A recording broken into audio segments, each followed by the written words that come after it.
Ixnek, everyone, Misep Kukwelam, to all the legislators, Suwasan members, staff, and special guests.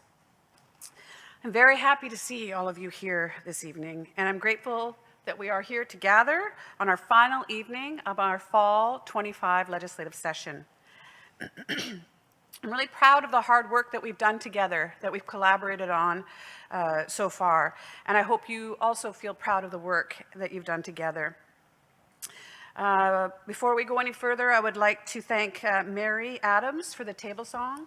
Heichka, thank you for making sure that we start off our meal in a really good way. I would also like to extend respect and thank you to Huila, Hyal Yuans, Bryce Williams, for drumming us in and using his powerful voice to unite our hearts with the drum beat of our beautiful drum that we have here on our legislative mantle. And thank you to Sumit and Kathy Kermi for providing a wonderful meal to nourish our bodies for the work that we have in front of us. Tonight, as with every session, we have many matters to discuss, and I'm looking forward to hearing your input. We have a very full agenda today, so I'm hoping that we can get through it in a very good, productive, and healthy way of good debate and efficiency. This is the final meeting of the Fall 2025 session, and at the end of this work, because the work that we do is really important, we carry the voice of our people, we carry the work of our people, and it can be a bit heavy at times. And we've asked our young relatives, Jessica Adams and Connie Adams, to provide a brushing off for everyone that might wish to do so after the meeting. And before we proceed with tonight's agenda, I would like to invite our elder Quistania, Ruth Adams, to open our meeting with a prayer. Heichka. Quistania.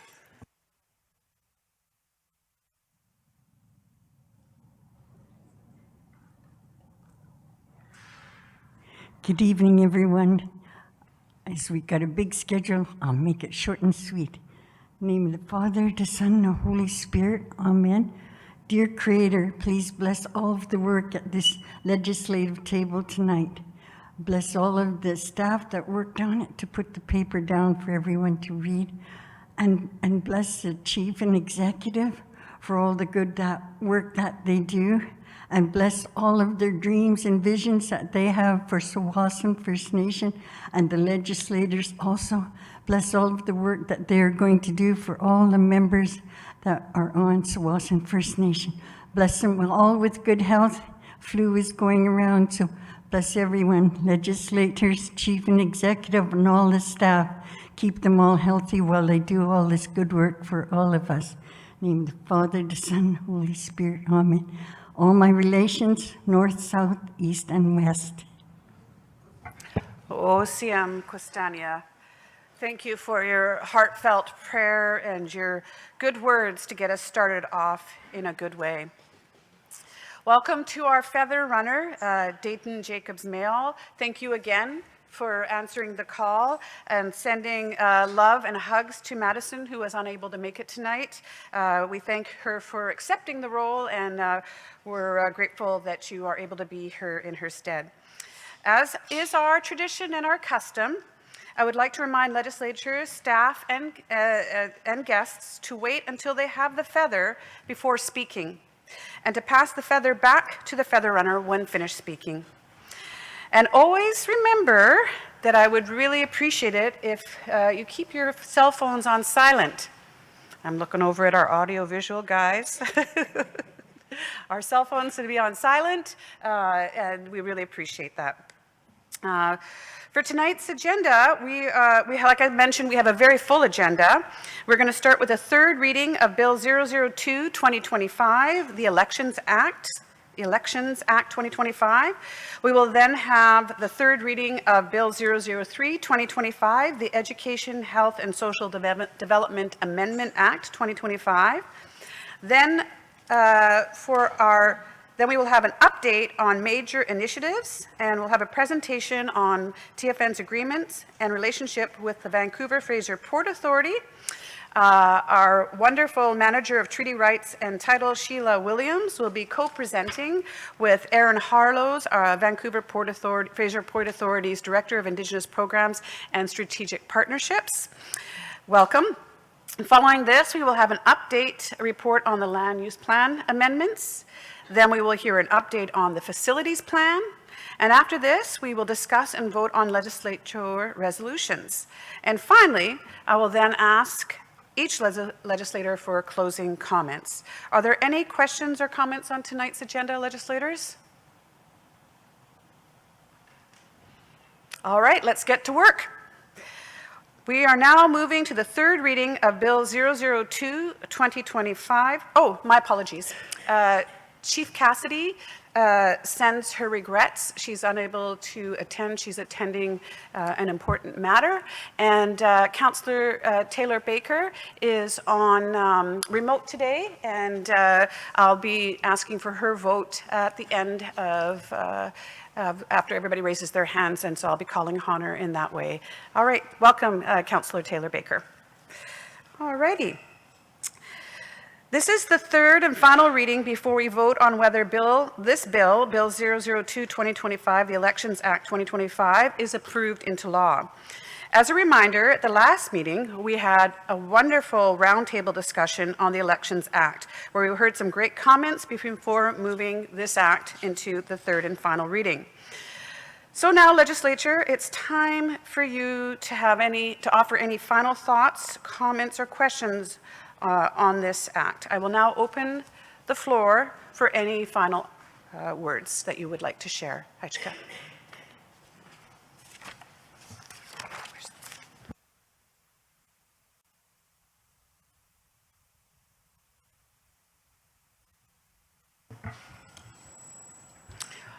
Well, oh, you just made it. Sultanat, would you like to have a word?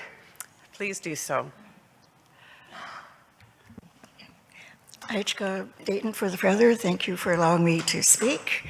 I'm just wondering what, we discussed at the last meeting about getting a trial run on the voting system. Is that going to happen?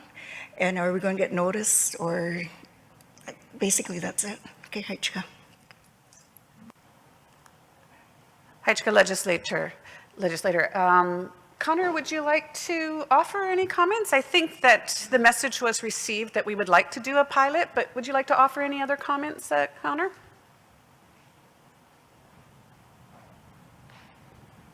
Hi, Chika. Thank you for the feather. We've definitely heard feedback about the idea of doing a trial run, so I think that's something that I think EC has heard you loud and clear, and not just yourself, but several other individuals raising this idea. I think the other thing to point to as well is the land use plan vote was sort of seen as one version of a trial run, understanding, of course, that the context is a little bit different. But part of the reason for holding that vote electronically was giving members an opportunity to test out the system, get a feel for it, see what it looked like beforehand. So. Thank you, Connor. I think that it would be wise for us to make a plan for an information campaign on how electronic voting works. We heard the message that we'd like to hear an analysis from some other nations about some of their experiences with electronic voting, and I think that we'll be doing that work and that research to provide that information that on their experiences. Right, Connor? Perfect. Thank you. Thank you so much. follow-up, Sultanat? Legislator Sultanat? Okay, Hajka, just clarity, basically, in regards to the all candidates meeting. You know, like, I know there's a situation that happened the last time, but I'm wondering, is that going to be mandatory for the people to participate? Because personally, I think it should be, you know, just to hear what they have to say. Okay, Hajka. Hajka Legislator Connor? Hi, Shka. Thank you for the feather, and thank you for the question. So first, respecting the issues that arose last time with the all candidates meeting. So I wasn't here at the time, but it's my understanding that part of the issue was that the all candidates meeting, there's a minimum date that it has to be scheduled by in the act. And last time it was scheduled on that final date that it could be held. There was, my understanding, of cultural protocols that had to be followed. A lot of people couldn't attend that meeting, but there was no ability to move it. So to prevent that from happening in the future, what the kind of staff election planning work group has been doing has been outlining all the minimum dates in the act, but also setting target dates that are well in advance. So, you know, if we have to have it a minimum of, I think it's 15 days before election day, making sure we're planning enough days in advance of that, that we have some contingency. So if something should arise, an emergency, protocols, what have you, that we can readjust the date and of course communicate that clearly. So we're really looking to, obviously we can't predict the future, but we're really working hard to try and make sure that situation doesn't arise again. And then the second part on making the all candidates meeting mandatory, it was voluntary before, it will remain voluntary. The challenge is, of course, that we can't really force people to come. You know, it would be impossible to enforce that. I think what we're looking to do is to increase accessibility, so it's easier to come. That it's more widely available. So looking at working with our comms team to see what strategies we can do to get the word out, to see if we can do things like live stream it, like this session is right now. So I think we're looking to reduce barriers, make it more appealing, and make it more accessible. So that's Hajka Connor. All right. Any other legislators have any questions, comments? Points of clarification for this bill, 002-2025, the Elections Act 2025?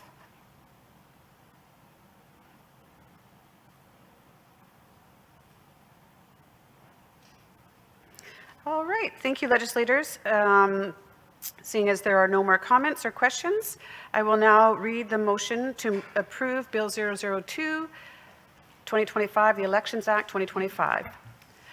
Whereas the Tsawwassen Legislature has the authority under Section 512C of the Constitution Act to enact Tsawwassen laws, and whereas under the Legislature Rules and Procedures Manual, Section 23, each bill must receive 3 separate readings, and whereas the Tsawwassen Legislature has conducted 3 separate readings of Bill 002-2025, the Elections Act 2025, therefore be it moved that the Tsawwassen Legislature approves Bill 002-2025, the Elections Act 2025. All in favor, please raise your hand. Aye. Legislator Taylor Baker.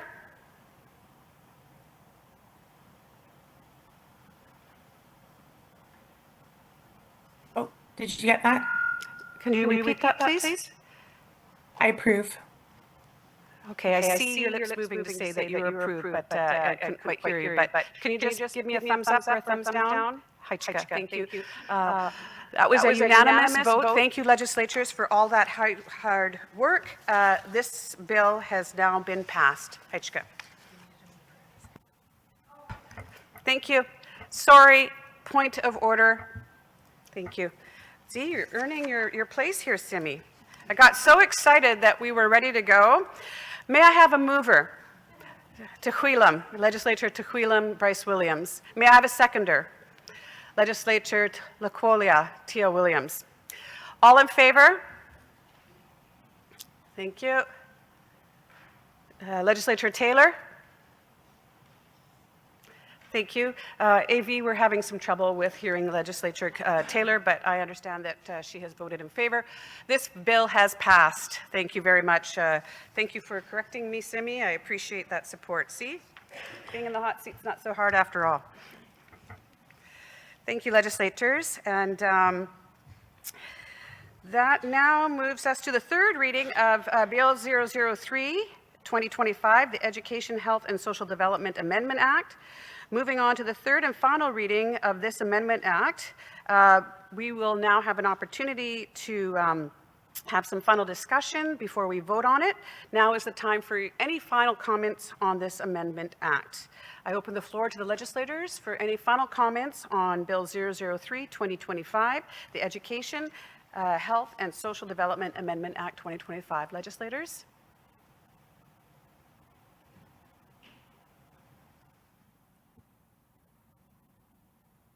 Legislator Tuhuilam, Bryce Williams. Heichka Squikewill, Heichka Dayton for the Feather. I'm in support of this bill, and I look forward to it moving forward, and I believe it will. And I think it's going to be helpful to all of our membership and looking to further their education. So just really glad that this came to the table. Heichka. Heichka legislator. Any other comments, questions, clarifications for this Amendment Act? Seeing as there are no more questions or comments, I will now read the motion to approve Bill 003, 2025, the Education, Health, and Social Development Amendment Act 2025. The Tsawwassen Legislature has the authority under Section 512C of the Constitution Act to enact Tsawwassen laws. And whereas under the Legislature Rules and Procedures Manual, Section 23, each bill must receive 3 separate readings. And whereas the Tsawwassen Legislature has conducted 3 separate readings of Bill 003, 2025, the Education, Health, and Social Development Amendment Act 2025. Therefore, be it moved that the Tsawwassen Legislature approves Bill 003, 2025, the Education, Health, and Social Development Amendment Act 2025. May I please have a mover? Moved by Legislature Halkamatia, Louise Alm, seconded by Marianne Adams, Legislature Marianne Adams. All in favor? Raise your hands high, please.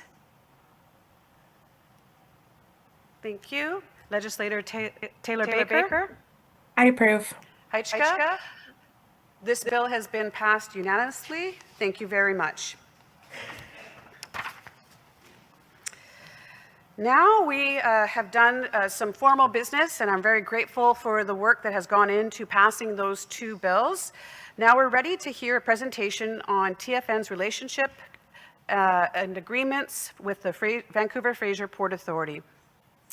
As I mentioned earlier, we are going to hear this update from Sheila Williams, the Manager of Treaty and Title, and special guest Aaron Harlows, who is the Vancouver Fraser Port Authority's Director of Indigenous Program and Strategic Partnerships. I also would like to welcome Alicia and Sean from the Vancouver Fraser Port Authority, and our very own Tsawwassen member, Jessica Cross-McCauley, who is TFN's relationship advisor for our agreement. So welcome to Tsawwassen Lands, Aaron, Alicia, and Sean. And I'd now like to invite Sheila to come up and share her presentation. Heichka.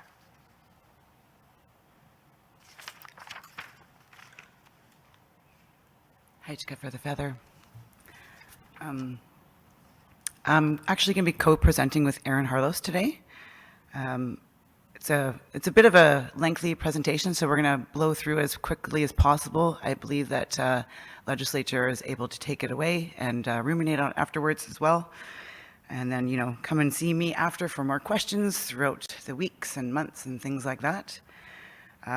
So I know that you guys haven't heard from my department on the 3 agreements, and so this is our update of what we've been doing over the past couple of years. So strengthening our connection and update on our evolving relationship.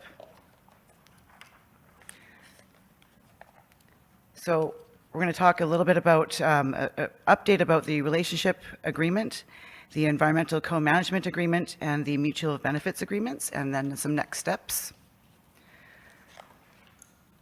So a bit of a review of the agreements.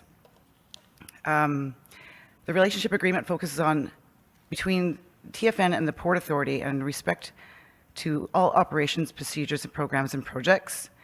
The mutual benefits agreement provides TFN's consent for the Roberts Bank Terminal 2 project and commitments by the Port Authority related to the project benefits, including employment, contracting, legacy benefit, funding for initiatives including the Elder Center, education training, and other identified priorities for TFN.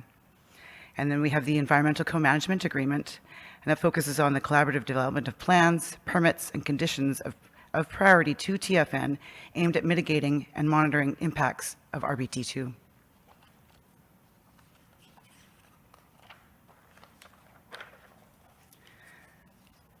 So here is a slide that shows who's on each committee. We have committees for each of these agreements. So the relationship agreement, we meet quarterly. And then the mutual benefits agreement, they meet quarterly. And the names are on the screen there for you. And finally, there's the environmental co-management agreement, and the names are on the screen there for who's part of that committee. And that committee meets monthly because things are starting to ramp up with that project coming online now.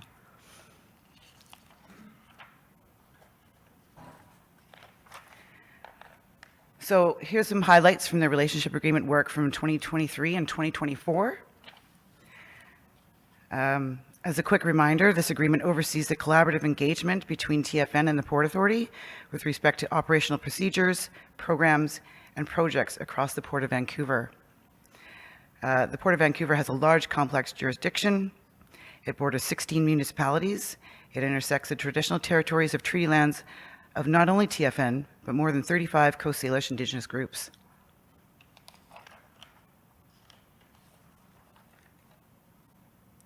Some of the highlights from 2023 and 2024 include re-engagement of Strategic Lands Program, the TFN's participation in developing job profile for new Port Authority CEO to support executive search, discussions of TFN hosting VFPA internal reconciliation workshops or other internal events, a community investment fund, employment opportunities for TFN members, updates on Port Authority's new strategic direction, Port Authority and Port Community, including terminal operator and collaboration, Roberts Bank Terminal 2 updates and discussions on TFN's inquiries regarding land use, terminal operator, and construction timeline pertaining to RBT2, and project environmental review process funding review. Some of the community initiatives and projects in the environmental review process.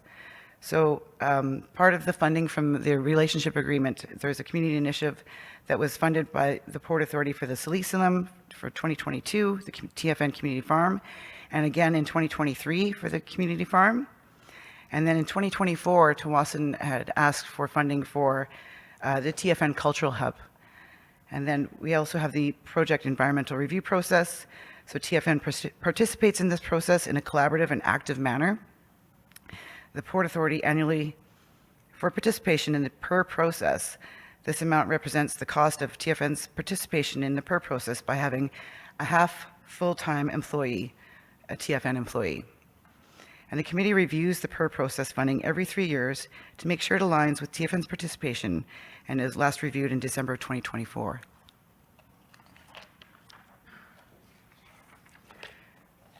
Here's some highlights of some joint activities. There's been some spotlight sessions that the Port has put on. And there was a spotlight session for TFN Youth at the TFN Youth Center in 2024. Tawasin held a spotlight session for the Port Authority staff in 2024. There's been some youth-focused events. The Port Authority participated in a TFN Youth Career Fair in 2023. And they also TFN Youth Summer Employment Tour of Canada Place in 2024. Oh my goodness, I just blew up there. And then there's National Indigenous Peoples Days events. So TFN guest speakers for the Port Authority's internal event, myself in 2022, And then TFN Youth in 2024 as well. Port Authority employees attended TFN's National Indigenous Peoples Day in 2024 and supported the event through the Port Authority's Community Investment Program. And some more joint activities continued. So annual relationship events. We had our first annual leadership dinner between the Port Authority and TFN in 2024, and we have another one planned coming up on December 2nd in 2025. Other events include a relationship committee toured the TFN community farm, Salisalam, in both 2023 and 2024. So the relationship committee could see phase 1 and phase 2 of the farm, which was supported through the relationship agreement, community initiative funding. Invitations to TFN to attend the Canada Together VIP stage, a Port Community Liaison Committee meeting, which TFN has a seat on, was hosted on Tsawwassen lands in 2024 and catered by a TFN member. Invites and attendance at joint events, galas, community events such as Moonlight Gala, Indigenous Business Awards, and others.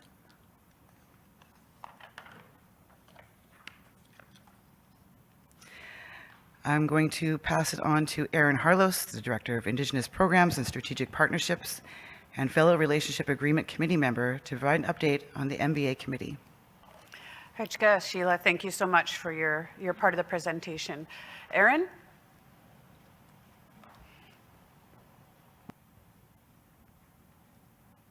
Haichka Dayton for the feather, and Haichka Sheila.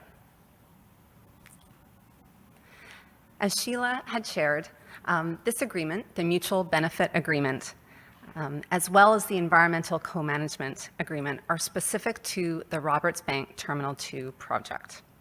And so I'll start off with a brief overview.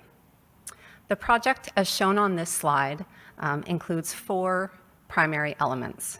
First, the marine terminal landmass and wharf to accommodate a new marine container terminal. Second, the widened causeway to accommodate additional road and rail infrastructure. Third, the expanded tug basin to accommodate additional tugs. And fourth, the environmental projects. This includes habitat offsetting projects, both on-site and off-site, as well as comprehensive environmental mitigations, follow-up programs, and monitoring.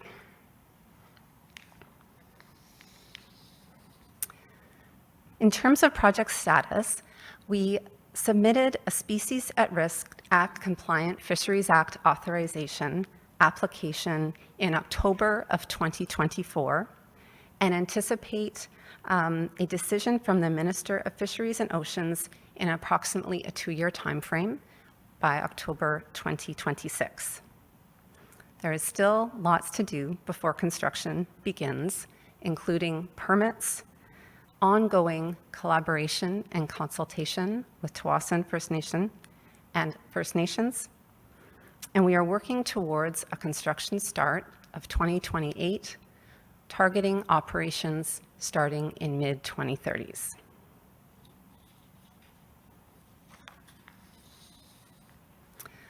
Some highlights of the Mutual Benefit Agreement Committee discussions over the past couple years have included the development and approval of committee terms of reference and a communication protocol, and approval of guiding principles for how Tsawwassen and the Port Authority will plan public announcements related to the agreements between the parties, conversations regarding advanced planning to support Tsawwassen First Nation members' participation in meaningful employment and business development opportunities for the nation through the agreement, and continued conversations on mooring facility planning, Port Authority employment and contracting opportunities, and the processes to support Tsawwassen First Nation members.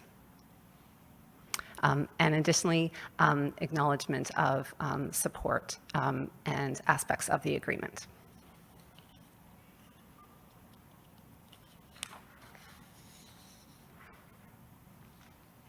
In 2023, Tsawwassen First Nation members were employed on 9 Roberts Bank Terminal 2 fieldwork opportunities, and this included 945 paid hours to Tsawwassen First Nation environmental technicians, as well as vessel contracts and vessel operation for the follow-up programs, monitoring programs as listed on the slide. Due to the phase of the project and regulatory process, there was minimal fieldwork in 2024 and 2025, and we are seeing this ramping up for 2026, and we'll be sharing an outlook overview early in 2026 to support fieldwork participation in the year ahead.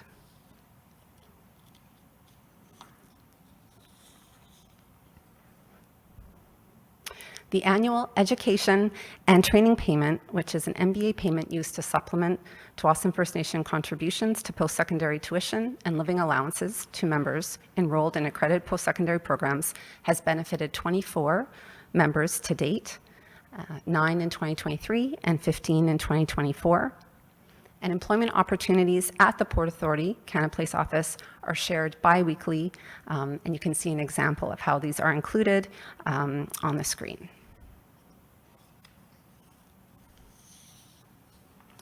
Amongst other contributions to the Tsawwassen First Nation community, some key contributions from the Mutual Benefit Agreement to the Tsawwassen First Nation community have included a milestone payment to the community at the time of the federal project approval in 2023, annual legacy benefit payments, and funding support towards the Respected Elders Centre, and we were very honored to participate in the opening celebration.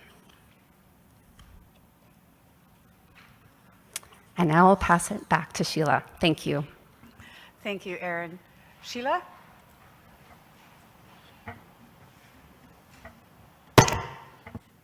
Heitske Dayton for the Feather. So now we're going to get into a bit about the Environmental Co-Management Agreement. The CMA, we call it, that's the short term for it, focuses on collaborative development plans, permits, and conditions of priority to TFN aimed at mitigating and monitoring impacts of RBT2. Some may have remember that we presented in 2023-2024 through the Natural Resources Committee last year, and now we're presenting in 2024-2025.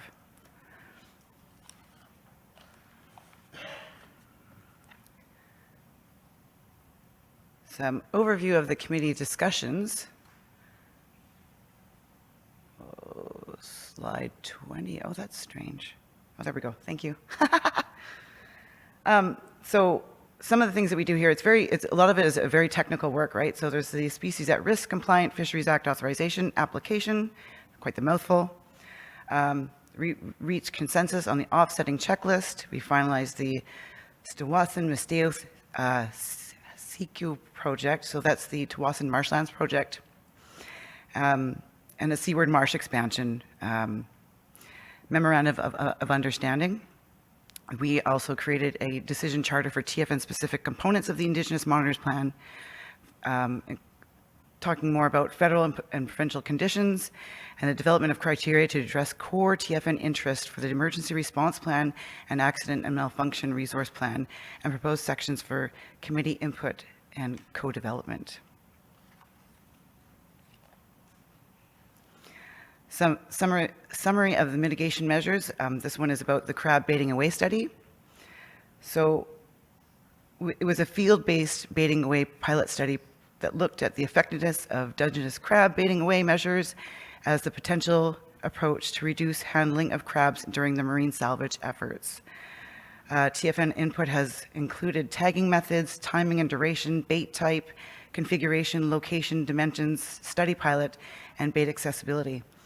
Tsawwassen members participated in this fieldwork.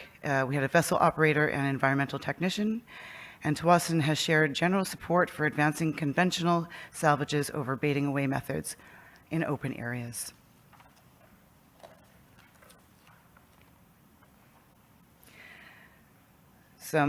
Another part of this summary of the monitoring, so we had juvenile Dungeness crab follow-up program study. We also had TFN input included in the target size, the range of Dungeness crab to trap, survey timing, and trap soak time and length. We had TFN members participate in the field work. We had a vessel operator and an environmental technician for this work as well. TFN has ongoing concerns regarding European green crabs. No European green crabs were encountered during the field work during this reporting period.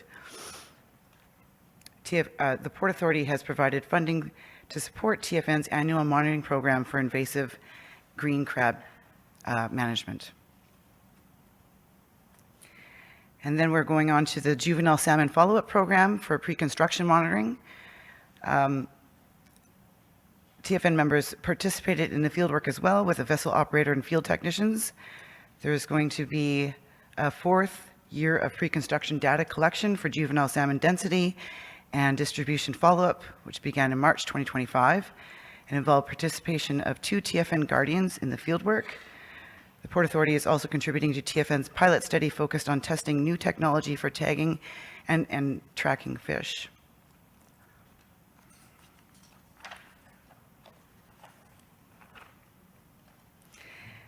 And there's the Marine Terminal Fish Passage. Oh my gosh, say that 3 times fast.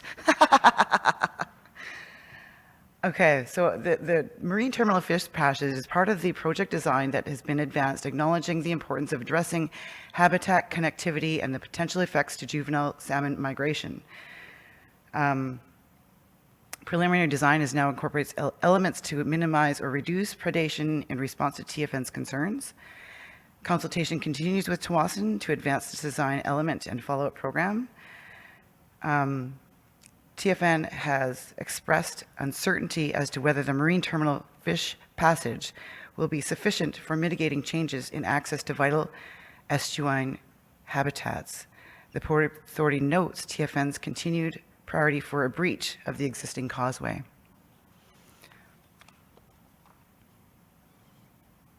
And a bit of the summary of the monitoring from the people side. We've shared interest in involvement in various monitoring opportunities specific to the CMA committee. Work is underway on developing structure design and development process for TFN-specific components of the Indigenous Monitors Plan. We've also started to incorporate the TFN Land Guardian training program, so that there's been a training program and we're starting to use those land guardians for some of this work now. 12 TFN members participated in a 5-week land-based training program to receive land guardian certification. 2 of these guardians participated in the juvenile salmon follow-up program, pre-construction monitoring work.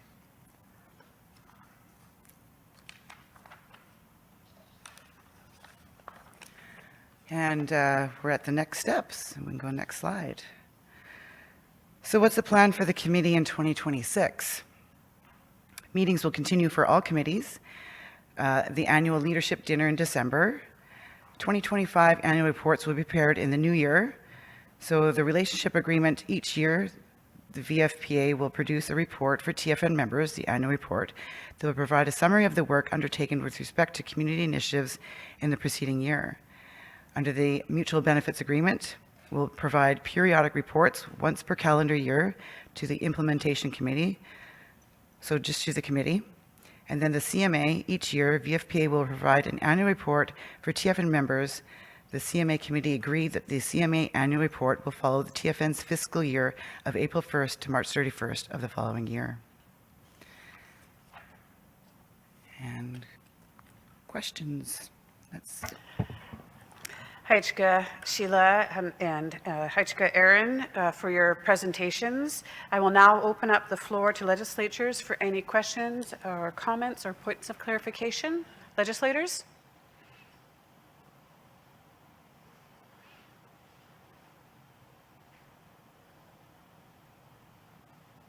Legislator Kuyakuya, Andrea Jacobs.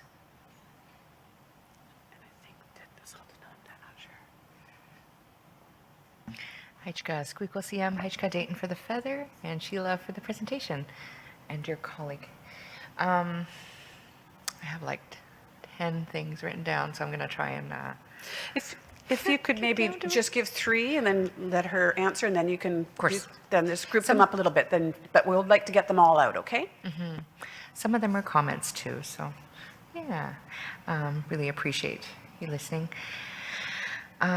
Just talking about the relationships, I really enjoyed the presentation. It helped me bring together, pull together and understand the different relationship agreements, because it's so much for somebody who's not involved in it all the time.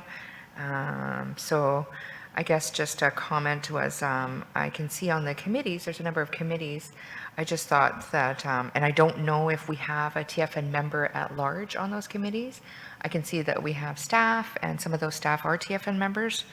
But just a comment that I thought it would be good if we could have maybe in those meetings, it would be great to have a TFN member at large or somebody from the Natural Resources Committee on there. And then I guess my question after that would be, who sits on that PCLC committee at the port? I remember it used to be a member from Executive Council, so I was just wondering who that person was. And then I noticed in the presentation it said there was a part-time employee. Where is that employee working, or is it in your program? There's my three.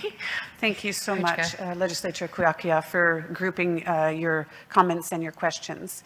I see Sheila scribbling quite frantically, but if you need a point of clarification, I'm sure that Legislature Kuyakia will repeat one of her questions. Sheila?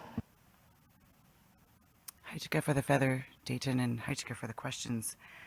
I take your comment about having a member at large at I don't know if it's one or three of these committees, but that's a very good comment, and we'll definitely take that away. First question, who sits on the PCLC from Tawasin First Nation? That's both Andrew Bach and myself. And then part-time employee, we have Amelia Cooper, who is our referrals analyst. And so, yeah, half of her salary is covered by that. Hajka, Sheila. Legislature Kuyakia, your next grouping of questions? You're okay for now? Any other questions or comments from legislatures? Legislature Sultanate, Loretta Williams. Okay, Hajka for the feather and for the opportunity to ask. Just some clarity, please. On page 8 of your presentation, you got Community Investment Fund. And what does that entail? And when is the next review for, we got the Community Initiative? And is it only on even years? You know, like as we had it in 24, then we're doing it again in 26. Okay, that's it for now. Good. Hajka Legislature Sultanate, Sheila. Hajka for the feather and Hajka for the questions. I might invite Aaron Harlos up here for the Community Investment Fund piece, but I'll answer the next community initiative. It's an annual investment, or sorry, an annual sort of funding initiative. And staff make the recommendation of, you know, where that might go. Hajka, Sheila. Aaron?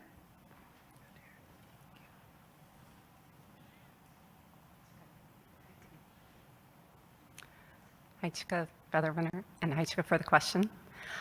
In terms of the Community Investment Fund, that is a broader Port Authority program that is available for applications to be submitted to support programs. So one example that Sheila had provided was the Tawasin First Nation National Indigenous Peoples Day event provided funding. So that we can certainly provide follow-up information on the community investment and the process for applications, and we work closely with Jessica on that.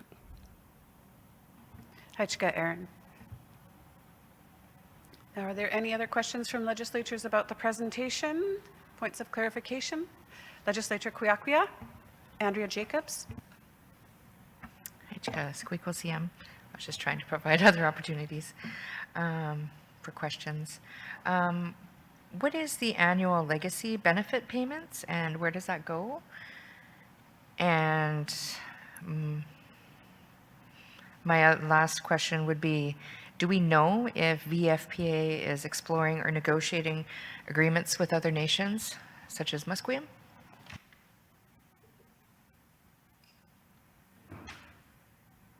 Hajka, Legislature Kuyakia. Sheila? Hajka for the feather and Hajka for the questions. I'm going to ask Aaron Harlos to come back up for those two questions. Hajka. Hajka, Sheila. Aaron?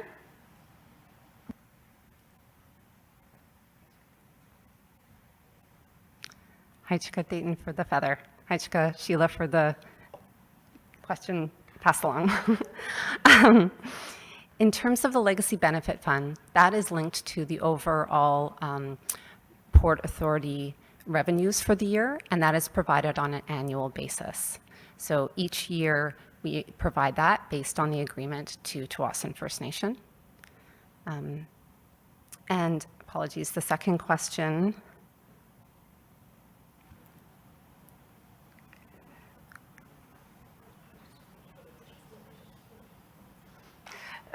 Legislature Kwiakwa, could you repeat your second question, please?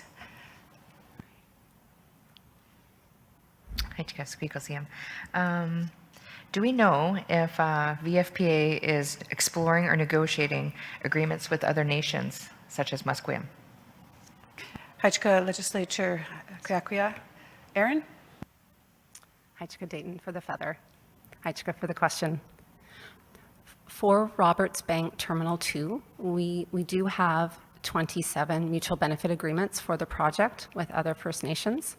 But for a relationship agreement, we're very pleased to have a relationship agreement with Tsawwassen First Nation, and we do have a relationship agreement with Musqueam. Each are unique based on discussions and priorities and interests of the nations. Thank you. Haichka. Legislator Spilauktowit, Terry Splachton. Haichka Dayton for the feather and Haichka Squeakquel. My question is for the Legacy Benefit and Education Training Payment. Is there going to be like an increase or adjust as the project needs grow? Haichka. Oh, sorry, I want to make a comment as well. For the monitoring, it's great to hear our TFN members who took the land guardian training, and especially the two who kept going and joined the salmon monitoring work. Haichka. Haichka Legislature Spilauktowit. Sheila? Haichka for the feather and Haichka for the questions. The legacy benefit payment, it increases over time with inflation, and as I believe as the project grows. However, I'm going to pass this over to our finance fellow over here, Mr. Mark, to clarify it better than me. Haichka Sheila. Mark DeMello, Director of Finance.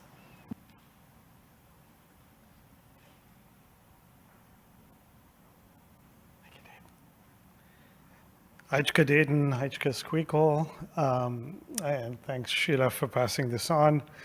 The legacy payment increases as the port revenues increase. So over time, as more traffic goes through the RBT2, and in fact, all of the port earnings for the year go up, our share of the revenues go up. At this point, it's close to $500,000 a year, and that money is allocated to the member side of the budget. So in the spring, when we come back to review the 2026-2027 budget, you'll see that as one of the very significant revenue streams for us. Haichka Squeakquel CM. Haichka, Mark, thank you very much for offering those comments. Legislator Sultanat, Loretta Williams. Okay, Haichka for the feather, and thanks for this. This is for Sheila. Can you actually introduce your gang and have them stand up? Because there's a few names here. And also just clarity on the development for the emergency response plan. Do you know anything more about that? Okay, Haichka. Oh. Haichka Legislature. Sheila?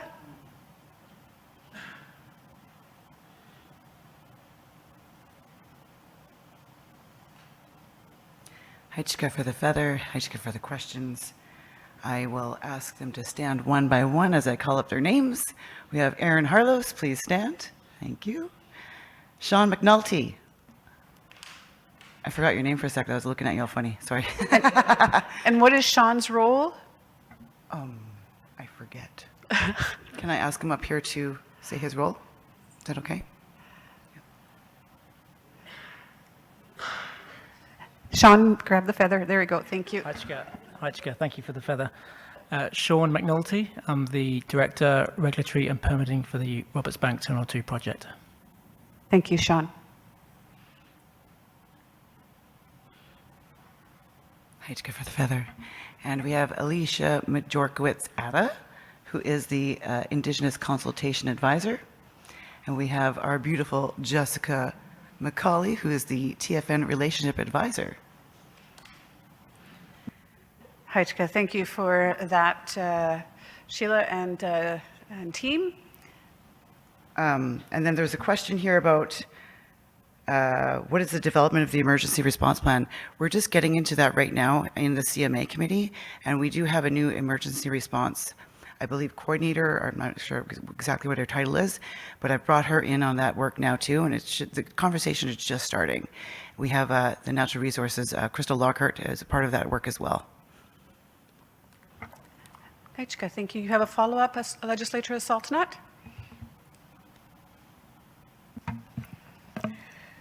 Okay, Heichka for the feather, and thanks for your gang for standing up and identifying themselves. And so I guess my question, well, are you going to be doing this again on the 25th? Community engagement? You know, all the same presentation? No? Okay. I had so many more questions, but I'll delete them. Okay, Heichka. Heichka, so the presentation will be a different presentation on the 20th. All right, Heichka. Legislature Tehuilam, Bryce Williams. Hi, Chair. I'm not too sure if there's much of a question here, but maybe more of a comment. But it's interesting to hear that there's 27 mutual benefit agreements with other First Nations in regards to the Vancouver Port, Delta Port. Is that just is that Delta Port in front, or is that the whole Fraser? I guess I do have a question of that. Is that the whole Port Authority, or is that just in regards to Delta Port out front? For me, we see the most impacts from the port, and I'd like to see us being the ones that benefit the most from our agreements. Sure, there's maybe a bit of overlap or something from Musqueam, but us looking out our front doors every day and seeing the port activities and hearing it throughout the night and different things like that, I would see it beneficial since we have this relationship agreement that we work to that we strive to see that TFN gains the most benefits, and if we are partners, then let's do it in a way that we're both successful. I think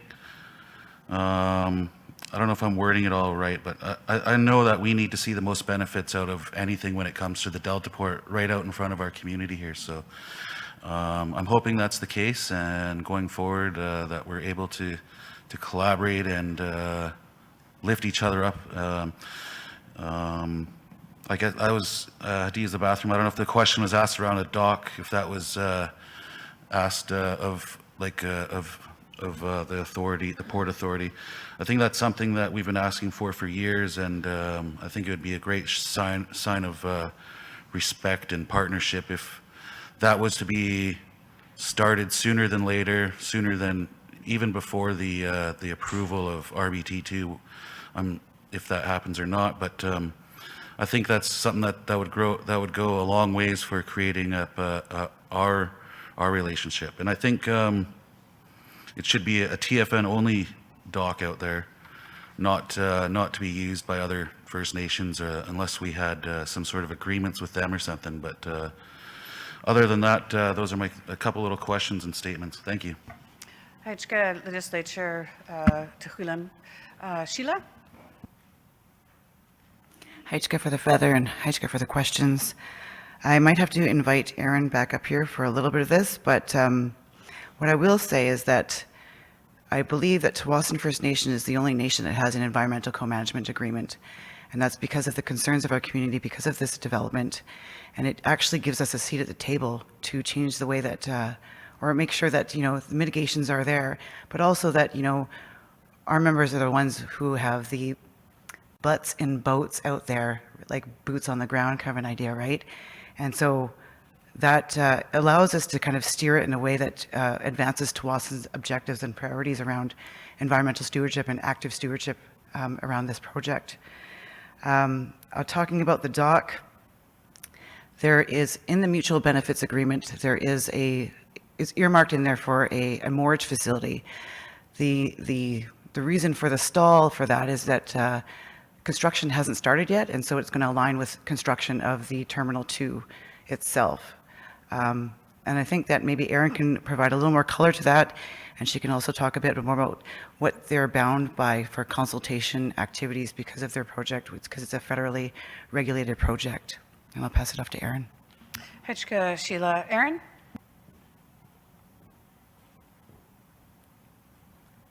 Heichka Squiggle, Heichka Dayton for the feather. In terms of consultation for Roberts Bank Terminal 2, the impact IAC, the federal government identified 40 nations for consultation over, and we have sought that consultation in alignment with their direction. But I do want to reiterate Sheila's point that the agreements with TWASN are certainly enhanced above and beyond others in recognition of the points that you so clearly made, which we certainly recognize and acknowledge. And as Sheila pointed out, we have, of course, the relationship agreement, the project agreement, mutual benefit agreement, and the environmental co-management. So it is certainly at a different level and a much more enhanced level with TWASN First Nation in recognition of the proximity and the importance and critical importance of that collaboration.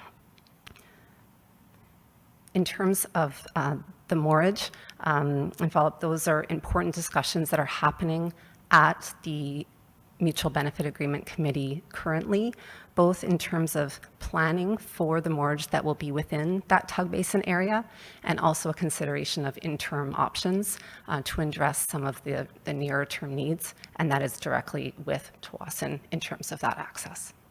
Thank you. Hitchka, Aaron. Legislature Halkamatia, Louise Alm.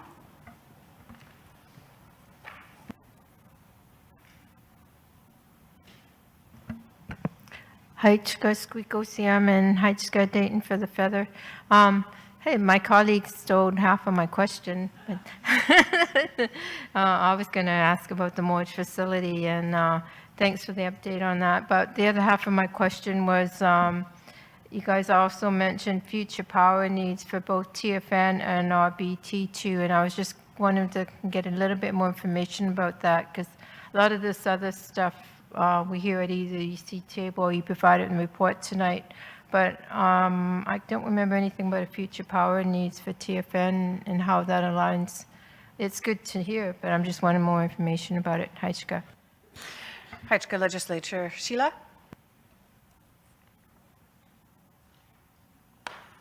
Heichka Squeakle CM and Heichka for the feather. Thank you for the question. I don't believe I'm best positioned to answer the future power needs here. Aaron's going to take it. Heichka. Heichka, Sheila. Aaron? Heichka Squiggle CM, Heichka Dayton for the feather. There was initial discussion about potential future electrical needs at the Mutual Benefit Agreement Committee, and there was outreach made to BC Hydro to support some coordinated discussions, and I think those are planned for, but I'm not sure of the progress. So that is something we can take back, but there was agreement that it would be important to make sure that we're having joint discussions and sharing information as appropriate. Heichka. Heichka. Legislature Kuyakuya, Andrea Jacobs. Heichka Squeakosiam. Promise this will be my last comment. Just want to thank Tequilum for bringing up the moorage. I feel like I'm a broken record. We've been bringing it up for years. Staff know this, and everybody around this table knows this.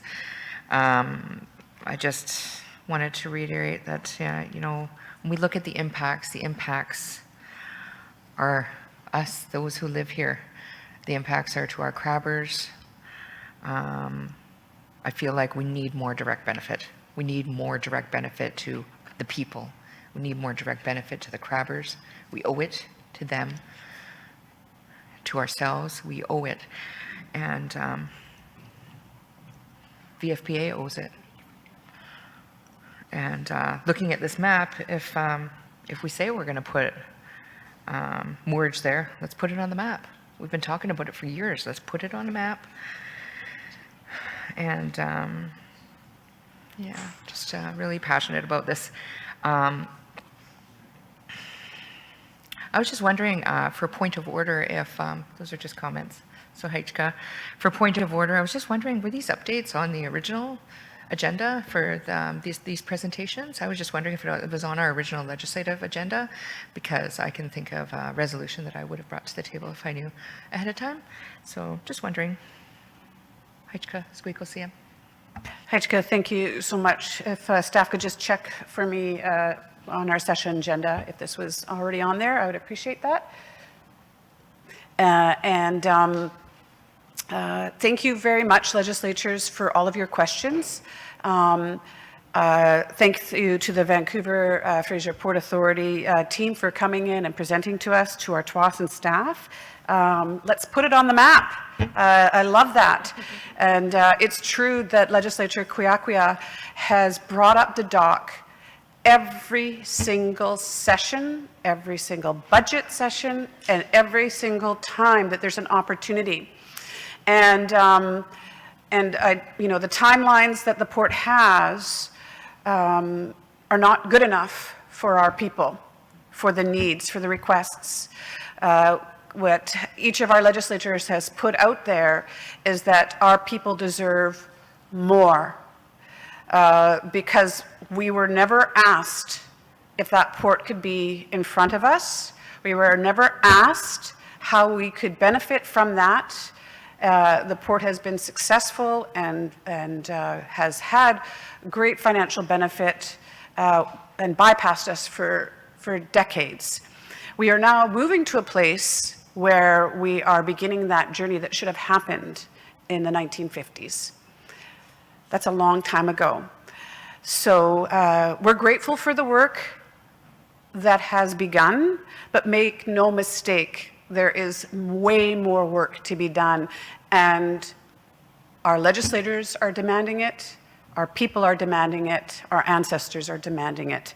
So we will continue to work together, but we will also ensure that our voices are heard for the work that we need to do, and that we continue to collaborate and work together for a very good relationship, a relationship that respects our people, our lands, and the partnership that we want to have with the port to the mutual benefit. Jen, could you confirm on the session agenda whether or not this presentation was on the agenda?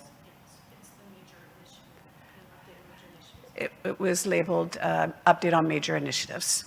So thank you very much. And with that comment, I think it would probably, we would do better to have a little more clarity around that. And then Legislature Kwiakwia, we hope to hear about your resolution at our next sitting. And thank you so much, everyone, for your presentation. And thank you, Sheila, and to Aaron. I am going to call for a 5-minute transition break, just so that we can get ready for our next presentation, which will be a land use amendment plan. 5 minutes. Heichka.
Welcome back, legislators. Thank you for that quick regroup break. Next on our agenda, we will hear an update on the land use plan amendments, and I would like to call Komal Sheikh, Director of Lands, to come up and give us that update. Haichka.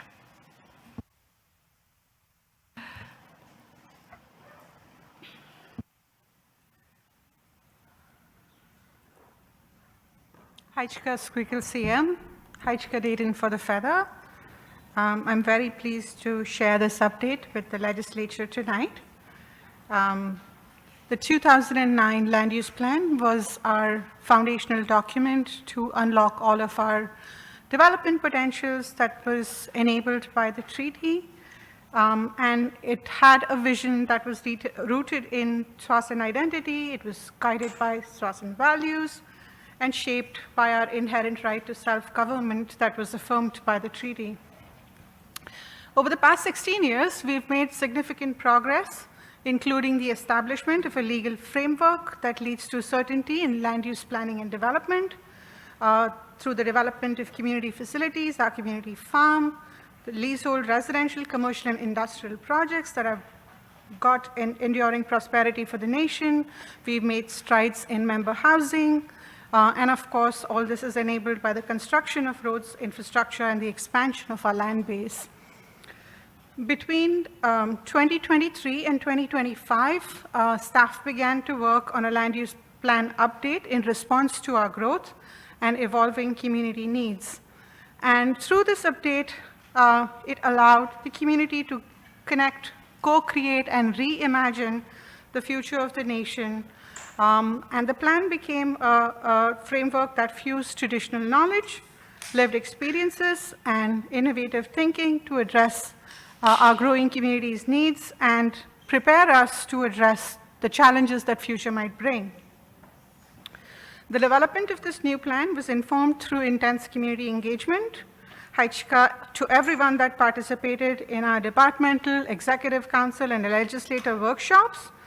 We also had participation through 3 members' gatherings, through offlands engagements, family meetings, youth activities, and surveys. It's Swathan Tamak, our Chwasan lands, the new 2025 land use plan, is based on our framework provided by the Kwaliwan Stokes Kwetasialanast, honoring our ancestors' charter. The plan is based on 3 guiding values: Siyatis, culture, Squatchanem, care, and Mastimuk, community. And it's guided by the spirit of Natsumat, working together as one. We hope that this land use plan reflects the voices of all Swaziland members, the wisdom of elders, and the hopes of youth, and provides us with a renewed vision, continued guidance, and implementation steps for land development over the next 25 years of our nation. At its meeting on August 5th, Executive Council approved in principle the components of the land use plan that we just discussed, including the land use plan updated map and plan highlights. There's a copy of the updated land use plan document at the table. In August 26th, Executive Council was provided with the community vote package for information and approved the community vote plan through a combination of both in-person ballots as well as electronic voting. And the community vote was initiated at the 2025 members gathering on September 27th.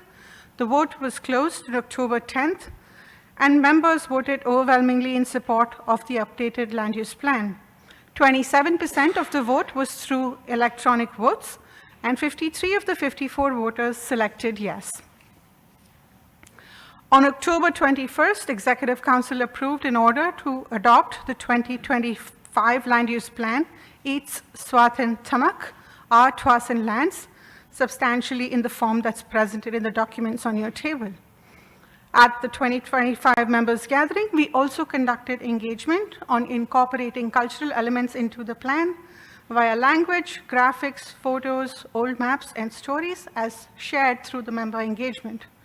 Members engaged at the members gathering were overwhelmingly in support of the new plan, including additional cultural elements and graphic design for the new land use plan document and its multimedia version. Staff is continuing to add these elements in consultation with our public art advisor, the language and culture team, under the CEO's guidance in the final version of the plan. Lastly, I wanted to thank everyone that participated in all of the community engagements, Haichka for your voices, and I also wanted to take this opportunity to thank my team for all of their hard work over the past 2 years. Haichka Squeakle CM. Haichka for the report, Komal. I will now open up the floor for legislators for their thoughts and questions or comments about the land use plan amendments. Legislators?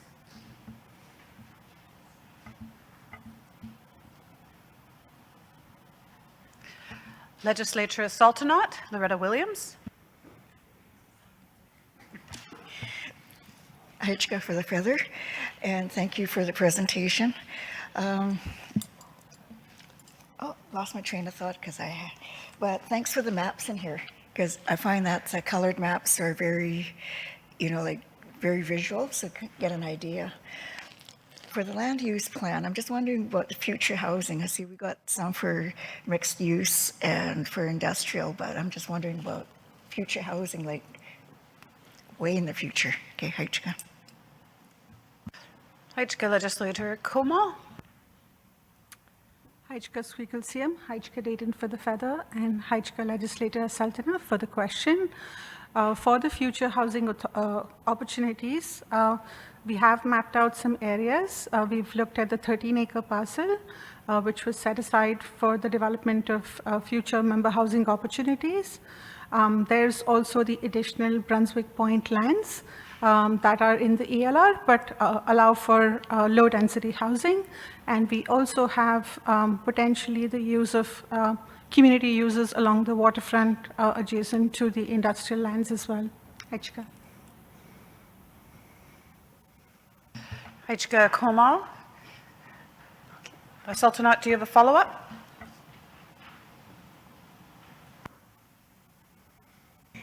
Okay, Haichka, I'm wondering if you could put the maps up there for the people that are online, so they know what direction you're pointing. Okay, Haichka. Haichka, I'm not sure that we have the maps ready, available for posting. Thanks, Legislature Sultanat. Perhaps we could make arrangements for that next time when we are displaying things, some areas to improve on our legislative work here. But to the people that are viewing, we have hard copies that were presented to us that Legislator Sultanat is referring to. My apologies. Haichka. Any other questions or comments from legislators about this report that Komal is presenting to us on the land use amendments, land use plan amendments? Legislature Kwiakwia, Andrea Jacobs. Haichka Squeakle CM, Haichka Komal for the presentation, and Dayton for the feather. There's a resolution tonight on the table in regards to health, and I know it doesn't really have much to do with this plan, but I'm wondering if I could ask the question, where are we with the planning of a health building? I think that has to do a lot with, for me at least, when I think about the resolution that's on the table. Wonderful. Thank you for that question. I believe we have a facilities plans update that's next that will be covering that, Legislature Kwiakwia. Thank you for that question. Important question for sure. Any other questions with respect to the land use plan amendments?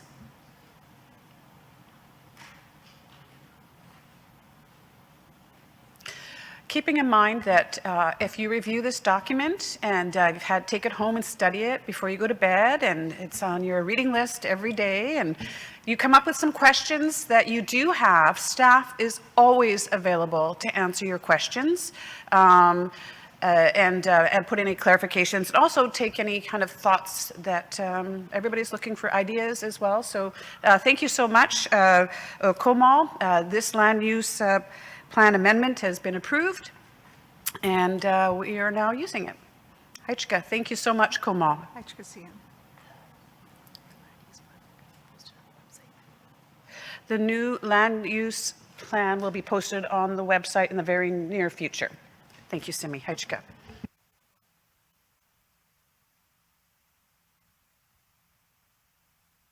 For our final update this evening, we will be hearing about the facilities plan. And I would like to invite Komal back to the podium along with Kevin Tosoff, the Manager of Community Planning Services, to present this report. Komal? And I'm sure, Kevin, you'll be called as needed. Hajka Squeakle CM, Hajka Dayton for the feather.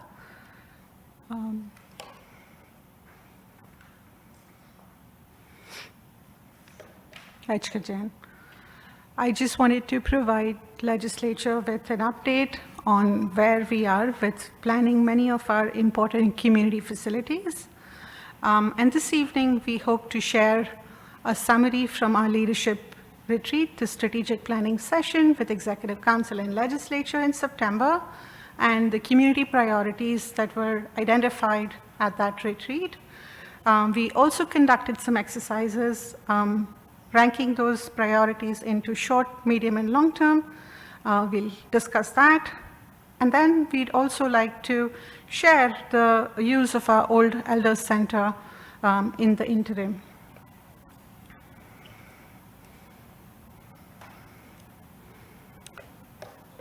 So in September this year, at the Strategic Priorities Retreat, we conducted a facilities plan update workshop with Executive Council and consultants, where leadership was able to give us direction on design principles that need to be incorporated into the planning of these facilities.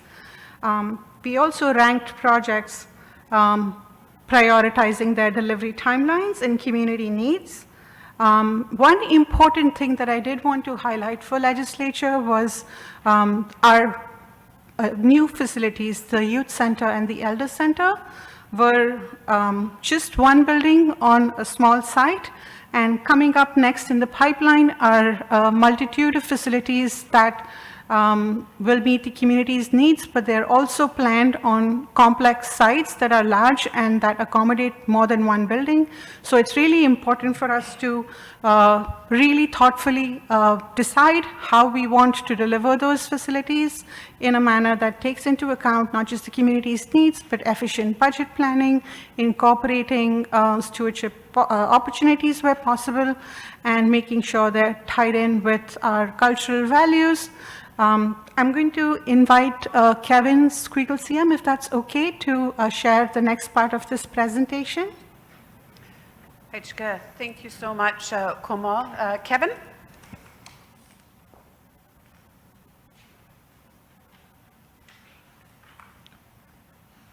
Hajka for the feather. Yeah, so just to provide a bit of background, oops, 1 second here. So yeah, we've did a workshop with leadership, so EC and directors in September, as Kamal mentioned. We they provided input on design principles, ranking of projects, and from both a short-term, medium-term, and long-term. And a comprehensive site planning approach was suggested and endorsed the next phase, which is essentially where we're at right now. So to provide, 1 second. So this, there we go. So during that workshop, we had direction on the design principles. So the design principles were established actually initially in 2020 during the original facilities plan, and there was no ranking or order at that time. So they were the overall principles. But during this workshop, we were able to get input on what the priorities were in the specific order. So it was the maximize community outdoor areas, cluster facilities, design pedestrians first, utilize shared parking, as that's, we've heard a lot that parking is always an issue, retain buildings where possible. The maximize building utilization is a new principal. It was one of the suggested ones. In that, you can see it in that post-it on the bottom left there in the image. And then ensure buildings are facing the sea. The one piece to note also is the flood construction levels were one of the principles before. It still is a requirement, so we always will be following it because it's a regulatory requirement. The other piece that we had was getting the ranking of and timing for facilities and finding out what's next. So I was trying to figure out what was short term, medium term, and long term, and the groupings that happened there. As far as the facility ranking, a health center came up as the first item, or the most highest priority, then community hall, rec center, public works yard, HSS and education skills training, TFN member storage, which would be like boats or RVs or others, natural resources building, cultural center, elementary school and emergency services. So the groupings for the short term and the highest priorities were a health center, community hall, rec center, public works yard, and the health and social services education skills. So for the public works yard, it's actually in progress already. It's a part of the 2025 capital project, and it's longer term. It'll be going over a number of years. So even though it's a priority, it's already in the works essentially. So that leaves the health center, community hall, rec center, and HSS as the top. The next two were the, having difficulty reading here, the member storage, and there is actually a member storage facility that ACTEV has within, or somewhat storage, more on the RV and parking in the industrial area. And then natural resources has been determined to be still high, a priority, but in the medium term. On the long term, it's a TFN cultural center, as there's a cultural hub currently, so we're expecting that to be for the next 10 years or so to meet the needs of the community. Elementary school is also a longer term, and then emergency services. And then the other items that were identified were elders housing, extended care, and a weight room. So those are the other pieces. And then we also heard to group the uses, including like HSS and education skills training, and a community hall, rec center. Now we're slowly starting to work on the Site 1 area, which is a village center area. And we'll be looking to move forward on concepts and ideas based on EC direction, and looking to have a legislature workshop in the new year. So here you can see what we call the Site 1 area, also village center area. It's roughly 7 acres, excluding the roads. So it's a larger, more complex area, like what Kamal was mentioning. And you can kind of see, so it includes the existing rec center, existing administrative building, existing what we call the old elder center, the daycare, and also the new elder center as well. And then there's actually a bit of a storm drainage pond area on there as well. So this is 3 of the facilities that are in the short-term priority are basically identified to be within this area, and this is where we're concentrating currently. And again, some of the other pieces that are being looked at is, maybe it could be elders housing, maybe there needs to be gathering space, potentially, again, a health center, health facility of some sort. So those are the pieces that we're looking at, and we're really excited to, being able to work and look at this site comprehensively with EC and then LEG in the near future. And then I think, I'm going to be passing it back to Kamal to go through next steps. Haichka, Kevin, Como? Heichka Squeakle CM, Heichka Dayton, Heichka Kevin for the update.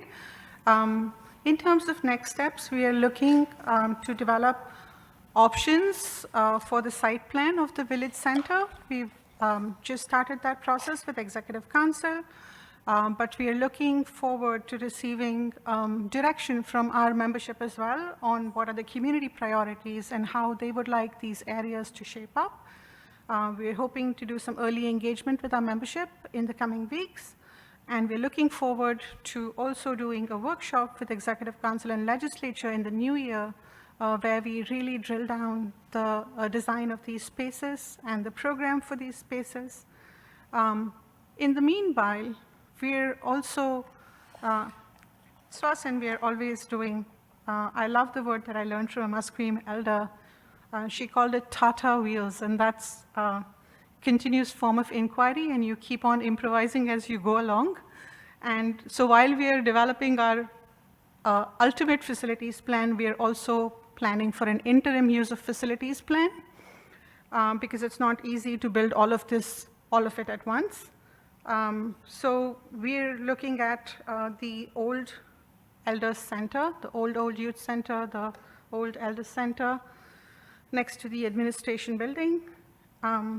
And as part of this facilities planning work, we were directed to explore a suitable use for this facility based on the urgent needs that the community has, as well as urgent programming needs for staff to be able to provide facilities with the scope of the level of service that the community deserves and expects. So we are currently exploring the conversion of this building to a health center facility. It'll allow us, we've made strides in retaining a general practitioner, and we want to make sure that we have the ability to retain them by creating space for them to grow their practice and serve members on a more permanent basis. So we're looking at, in our current capital budget, we have the ability to renovate the space. While we look at the overall programming of the permanent program, we will also be renovating this space to accommodate those needs, to provide the health center sort of services to the membership. And because we are doing the ultimate plan development at the same time, it will allow us to use our resources more efficiently so that we don't do the renovations more than necessary, recognizing the temporary use of this building. But we continue to create those spaces to serve our members. Heichka CM.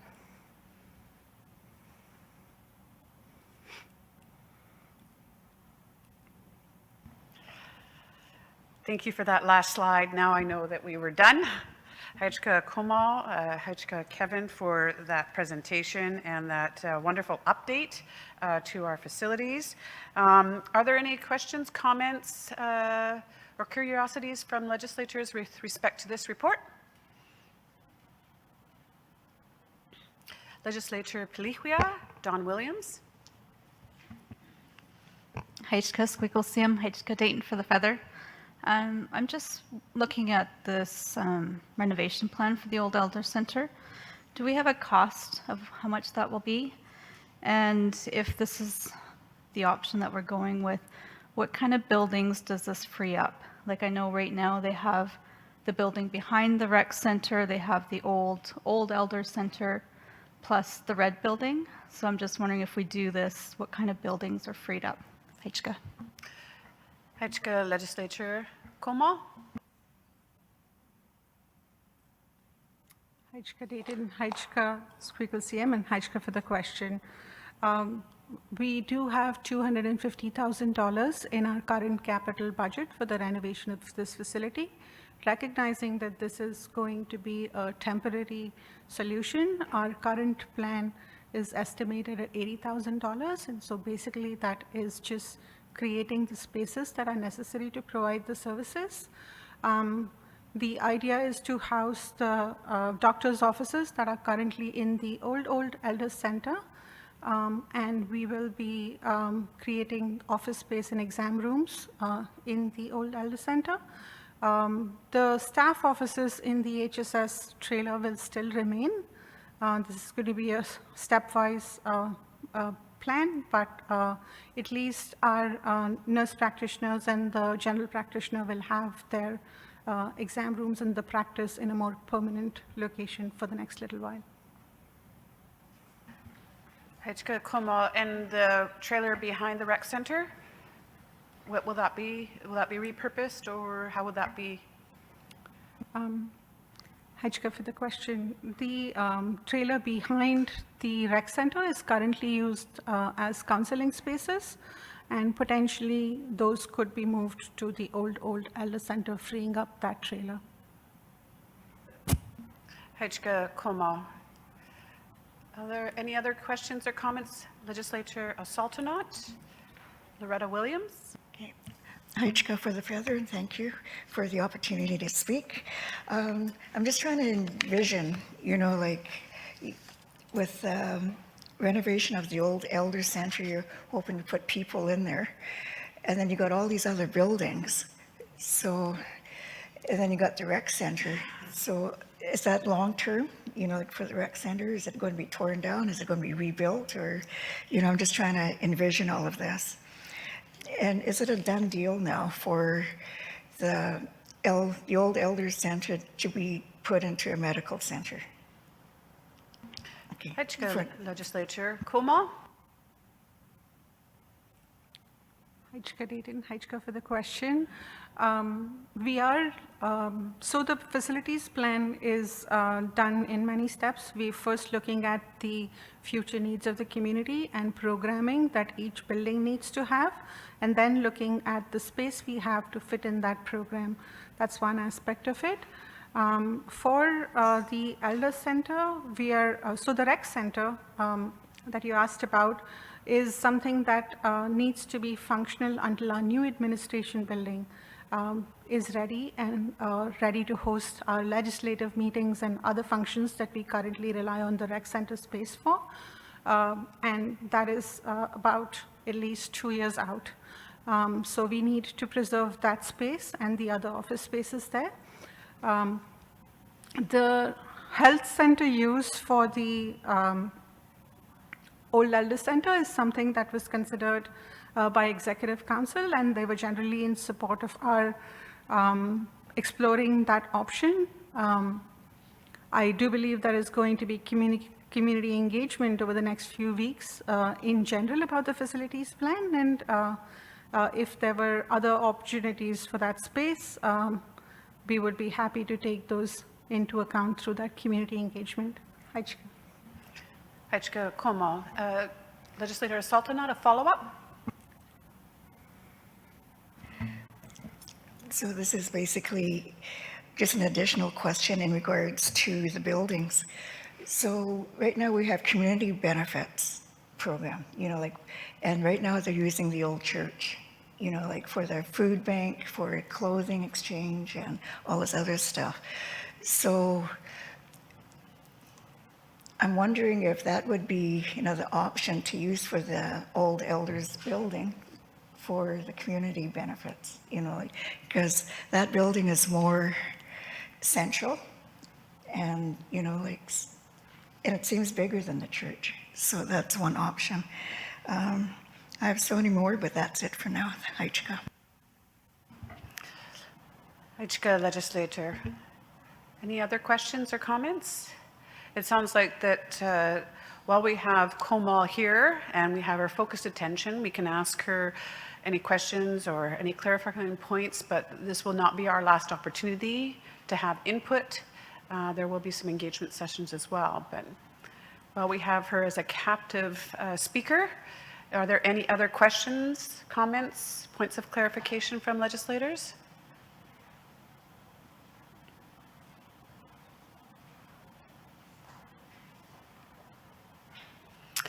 All right, thank you, Komal. Thank you, Kevin. Thank you for that facilities update. Our facilities are pieces of important work, and we move along and we build things and we support our members' voices, and we continue to grow and we continue to serve our members with the services and facilities that we need. So thank you so much.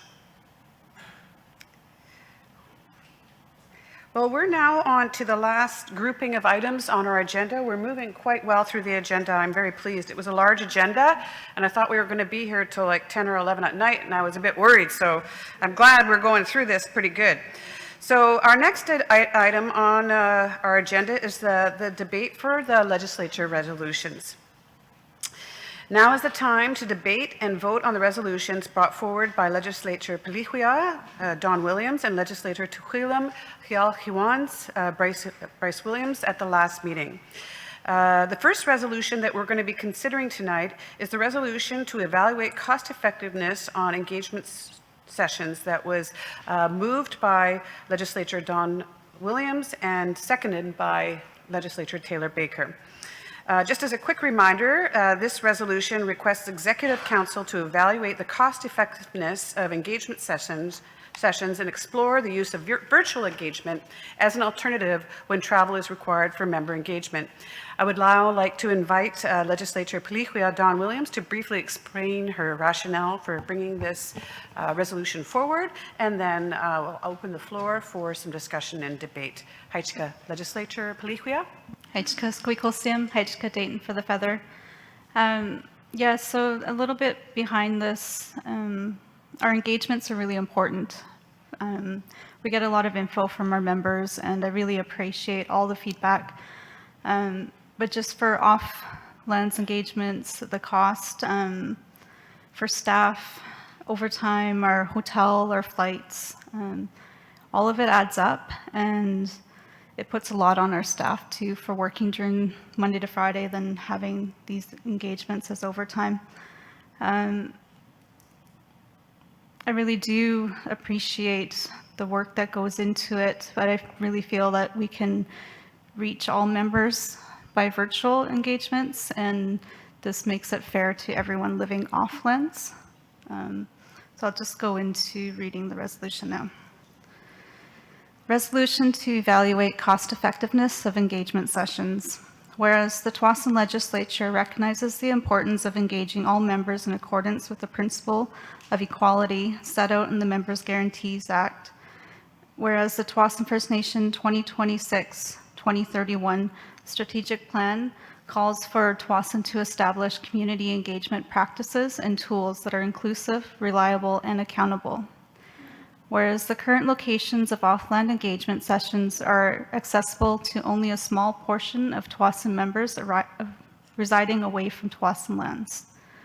Whereas advances in technology have made it easier and more cost-effective to conduct engagement sessions virtually, enabling broader participation.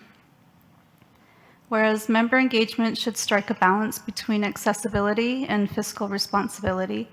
And whereas Tsawwassen First Nations efforts in developing affordable housing have enabled an increasing number of members to return to Tsawwassen lands, changing where members are primarily located. Therefore, be it resolved that the Tsawwassen Legislature requests Executive Council evaluate the cost effectiveness of engagement sessions and explore the use of virtual engagement as an alternative when travel is required for member engagement. Haitchka. Haitchka Legislature Pelihua. I would now like to open the floor for legislature comments or questions with respect to this resolution. Legislature Halkamatia, Louison. Haitchka Squeaklesim, Haitchka Dayton for the Feather. I've got concerns about this resolution. I can understand, wanting to cut costs, but when it comes at the cost of our members, we have quite a few members in Bellingham, and really concerned about canceling those meetings because going in person means that we would help them one-on-one with renewing status cards.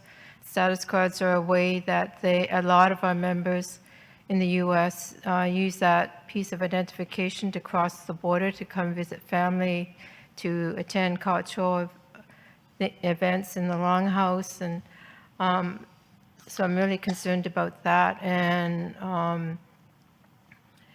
it's probably a larger number of members down in the US than I think. So I was going to look up to see how many members we have in the US, but I know it's not like 10, 15, it's more like 50, 60, and that number could be low.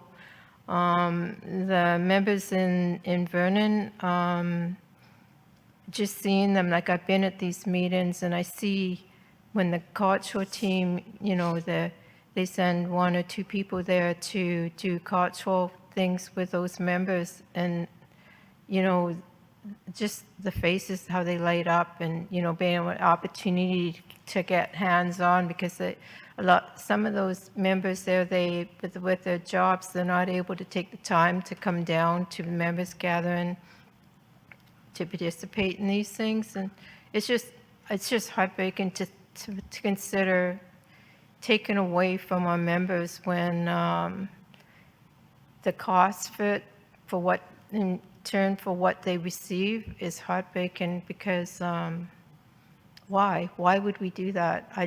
I can't justify it. Haichka. Haichka, Legislature Halkumatia. Legislature Palihuia. Haichka. No, I totally understand like what our members get out of these engagements, but at the same time, we're not benefiting all our members that live off reserve, off lands. So we have members in other parts of Canada, other parts of the US. They don't get this one-on-one that we do provide to a small amount of numbers, and I just don't think it's fair for all off-lands members.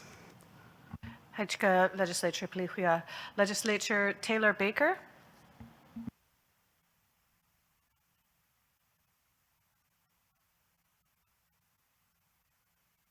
Yes, thank you, Taylor.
Haichka, Legislature Taylor. Any other comments or questions from legislators about this resolution before we bring it to a vote? Legislature Kwiakwia, Andrea Jacobs. Haichka Squeakle Haichka Dayton for the feather, and Palihuia for the resolution. I was just wondering how often the engagement sessions are, if I could ask staff. It would just help in me thinking about the decision. And then I too as well think it's important to continue those in-person meetings. You know, if supporting this, I don't see it as taking it away either, but it's good to know, and I do like the idea. I think we do some virtual sessions as well, so I like that we continue those as well. So I was just curious to see how often we have those. Haichka, Legislature Kwiakwia. I believe, and other members of Executive Council can correct me that we do them twice a year for each location, one in the summertime and one in the wintertime, to sort of, in the wintertime, sort of simulate like a Christmas gathering and a meal as well as engagement. So twice a year for each location, I believe. And I believe that our population on lands and off lands is exactly the same right now. I think it's 256 on lands and 256 off lands, but where they are located, I don't know. But just to help to give a little bit of context. And it was in Executive Council's communication and engagement plan to reach out to disconnected members that had not been connected with, and that was how that started. So I just wanted to give that piece of information that I knew. Hajka. Legislature of Sultanate, Loretta Williams. Okay, thank you for the feather. Like, we do have a lot of people that live all over North America, like across Canada and the United States. So I guess I'm just wondering, like, are these people, like, technically aware more than myself? And, and that's a lot of people living off lands. So, but again, it's a cost, like, we're not going to have money forever, so, just getting an idea how much it's costing the nation to go up to Vernon or to Bellingham. And is there any additional cost to inform the other members across North America? Okay, Hajka. Hajka, thank you for those questions I don't have the answers to, but I think if staff can write these questions down, that we can be sure to have that information ready as part of any future work that we might have to do. Legislature Laqualia, Tia Williams.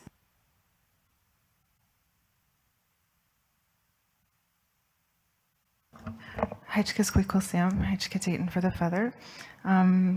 This was interesting to think about. I never really considered it, but thinking about, I don't see it as taking anything away. I think it's an interesting concept to look and review the financial costs surrounding it, but I'm just thinking about different like Northwest Coast groups that have large populations in big cities, like all down the coast, like Vancouver, Seattle, San Francisco, and Los Angeles, and the different cultural programming and celebrations that are offered to their people who don't reside at home far away, and the benefits that has. But I would support just the background research into seeing what we're offering to Offlands members. And yeah, it's kind of my thoughts. Hajka Legislature.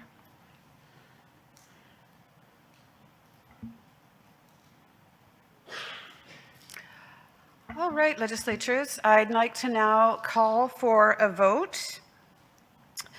All in favor for the resolution to evaluate cost effectiveness of engagement sessions, please raise your hand.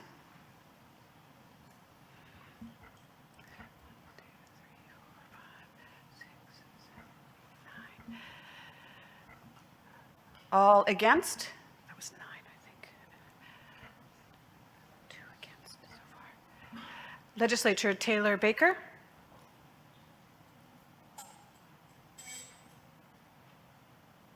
Could you repeat yourself, Taylor, please? Could you go thumbs up or thumb downs, please? Hajka, thank you, Taylor Baker. This was 10 to 2, I think. This resolution has been passed. Thank you, legislatures, for your hard work. The second resolution is a resolution to explore creating a health director. This resolution was moved by Don Williams, Legislature Piliquia, and seconded by Legislature Mary Adams. The second resolution we will be looking at is to explore the feasibility of creating and hiring a director of health services. I would like to invite Legislature Pelihua Dawn Williams to briefly explain her rationale for bringing this forward, and then we will have an opportunity to open the floor to discuss it. Legislature Pelihua Dawn Williams. Heichka Squeaklesiam, Heichka Dayton for the feather. Yeah, I mean, just tonight, as we're seeing in the presentations, health is a very top priority for our members. It's very sensitive. It's, you know, it's just really important to our community. And our directors have grown over the years, and I think that this department needs to be on its own for many reasons, but I'll just read the resolution now and go into it. Resolution to explore creating a Director of Health Services. Whereas access to care and traditional healing are desired outcomes of the Honoring Our Ancestors Charter, whereas the Tsawwassen First Nation 2026-2031 strategic plan includes actions to increase access to culturally appropriate healthcare and wellness supports, whereas the Community Safety Strategy Expert Panel has identified health and wellness as one of the 4 house posts that provide the foundation for community safety at Tsawwassen First Nation, whereas the Tsawwassen Legislature recognizes the growing health needs of members, including the need for mental health supports, culturally appropriate care, elder care, and programming to empower members to live healthy lifestyles. Whereas the delivery of health services requires specialized leadership to ensure the effective coordination of programs, compliance with privacy laws, the provision of culturally safe practices for Tsawwassen members, and the alignment of health programming with TFN's governance framework and treaty. And whereas a dedicated Director of Health could provide strategic leadership to coordinate health programs, build stronger partnerships with health authorities, champion the development of TFN's healthcare workforce, and position TFN to access federal and provincial health funding to expand programs and infrastructure. Therefore, be it resolved that the Tsawwassen Legislature requires Executive Council to explore feasibility of creating and hiring a Director of Health Services. Heichka Pelihua, thank you so much. Legislators, are any comments, questions regarding this resolution? I invite you to speak now.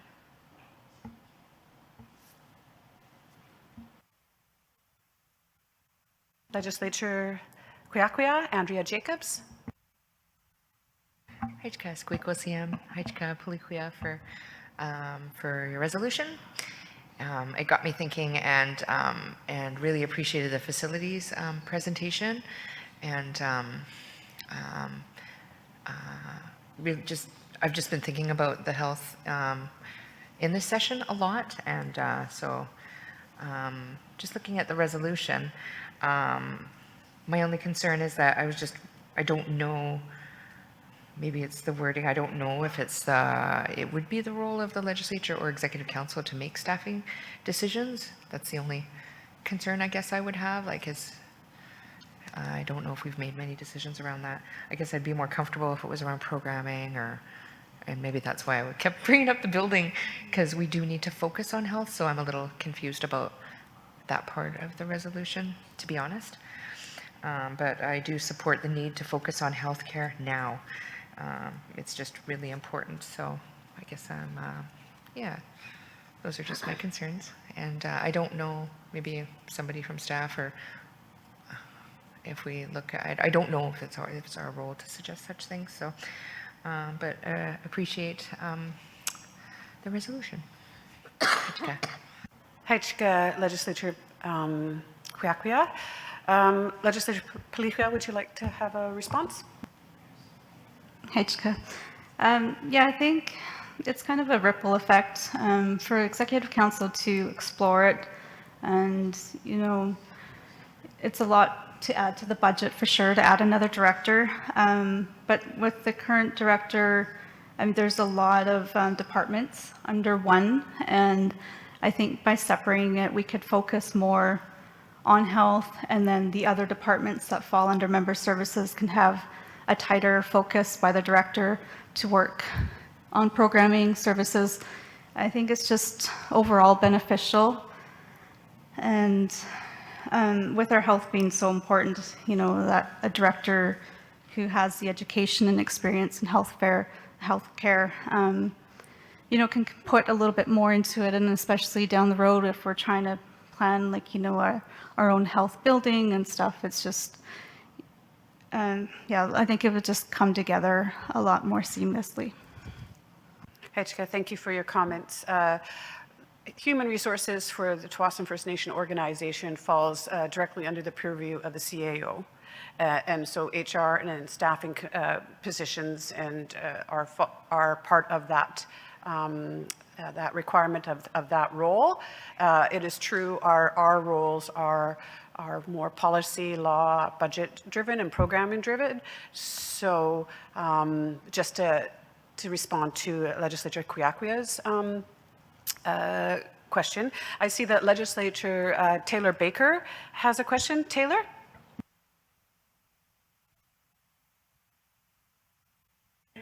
Perfectly, thank you.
Hechka Legislature Taylor. Any other questions, comments? Legislature Sultanat, Loretta Williams. Hechka for the Feather, and thank you for the opportunity to speak again. With our members growing, just looking at the numbers you guys gave us a little while ago, that's a lot of people. And we do need to be more comprehensive with our health program. And, just breaking it down, that's a lot of people, that's a lot of programs. So I like the idea of exploring the idea, because we do need, some direction, and that's way back in the day, in the last century, we had education and social services, and that was one person. And then it broke down to education and recreation and culture, and then social services was another. So now, that was when our numbers are only less than a couple hundred people. So now we're over 500. So we do need a good person to direct all of these different programs, and for the community benefits, that's something altogether different, in my mind, because you're dealing directly with the people. And then with the director of health, we got, there's a lot under that umbrella. Okay, Hechka. Thank you, Legislature. Legislator Tehuila, Bryce Williams. Hechka Squiko CM, Hechka Dayton for the Feather. For me, I'll be in support of moving this forward. I think it'll be beneficial to explore different options and outcomes from this resolution. If it's not in the near future, it'll be, or if it's not now, it'll be in the near future, I would imagine, for implementing a director in this position. I think the health of the community is very important. So I look forward to the discussions that we'll have around the table at EC and with the CAO, and I would imagine there'll be those updates provided at the next session on how those discussions went. Hechka. Thank you so much, Legislature Bryce. All right, I think that we've had some good discussion. I will call for a vote. All in favor for this resolution, please raise your hand. Legislator Taylor Baker. Approve. Thank you. This resolution has been passed unanimously. Thank you, legislators, for your good work. We are now on our third resolution for tonight for your consideration. And this resolution is the resolution for limits on to the CAO involvement in election duties. As a reminder, this resolution is about addressing the potential perceptions of conflict of interest with the role of the CAO during an election in the event that the CAO is a TWASN member.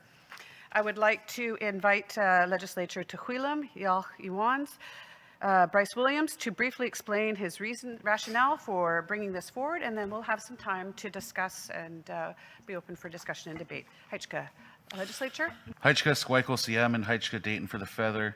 For me, this resolution is created to put some protections in place for the CAO, for the community, for perceived conflicts of interest during the general election of TWASN First Nation.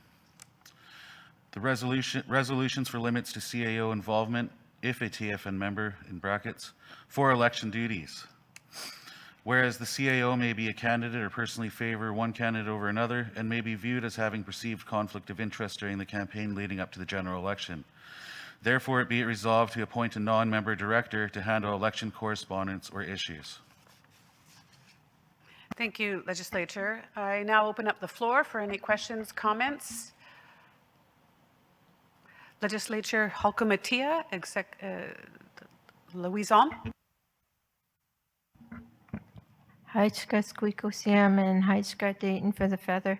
I think it's a good thought to bring this up because, but I'm wondering if it's already in our election regulations about all employees not to be at arm's length, especially if they're running in an election, to have any hands-on with the general election.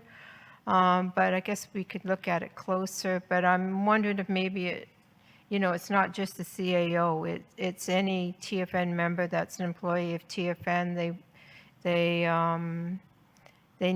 could have a family member running. They could be running in the election. So if we're going to be bringing this forward, I think it shouldn't be just CAO. It should be all employees, and to have a look at that, not just the CAO. Heichka. Heichka, Legislator Halkumatia. Connor, you've done a little bit of work with our Elections Act.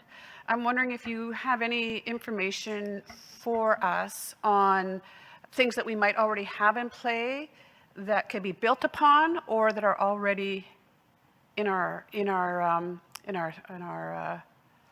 Elections Act. And I know we're going to be reviewing our regulations, so that could also be a place in our regulations for something of this nature. Heichka. Connor? Heichka, thank you for the feather. So yes, I've done a little bit of work with the Election Act. So there's a few things that I want to raise in response to this. So first of all, is that the Election Act does its best to separate almost most of the election process from both staff and from Executive Council. So most of the responsibilities, the actions, the duties carried out in the Election Act are carried out by the election officer.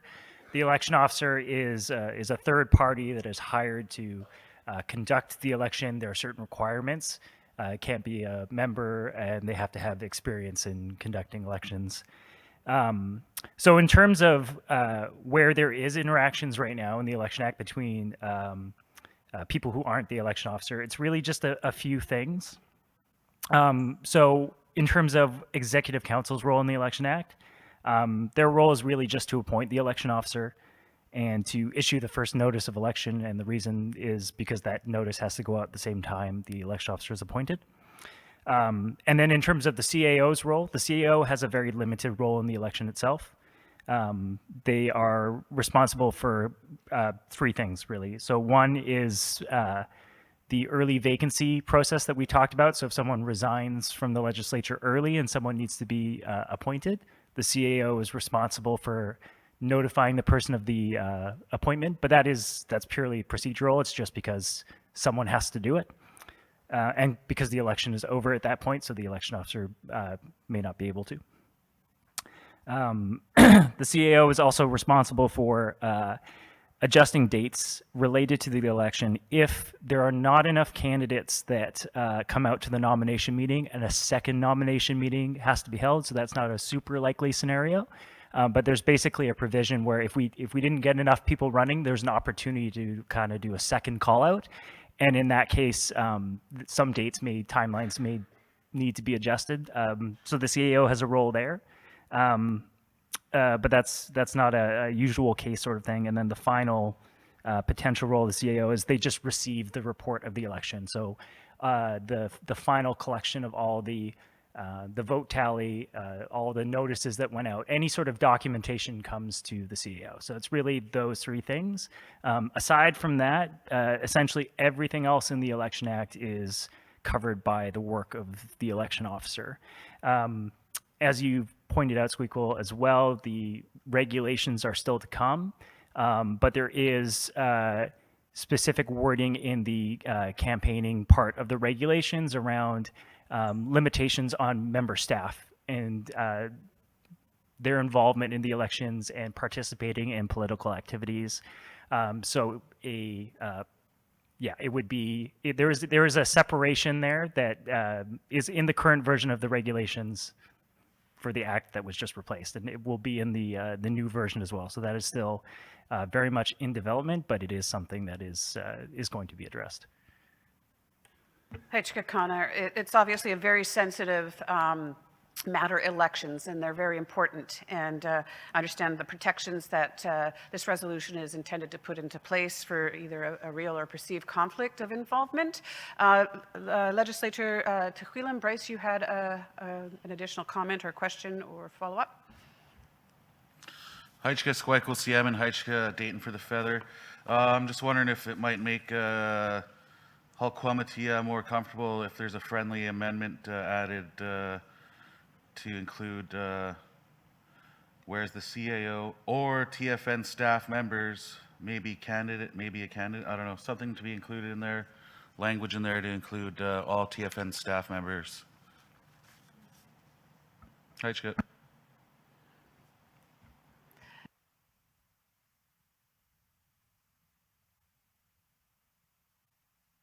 It's been a while since I've done a friendly amendment, so just give me a moment to pause process. But in the meantime, Legislator Hulquamitia, would you like to respond to that?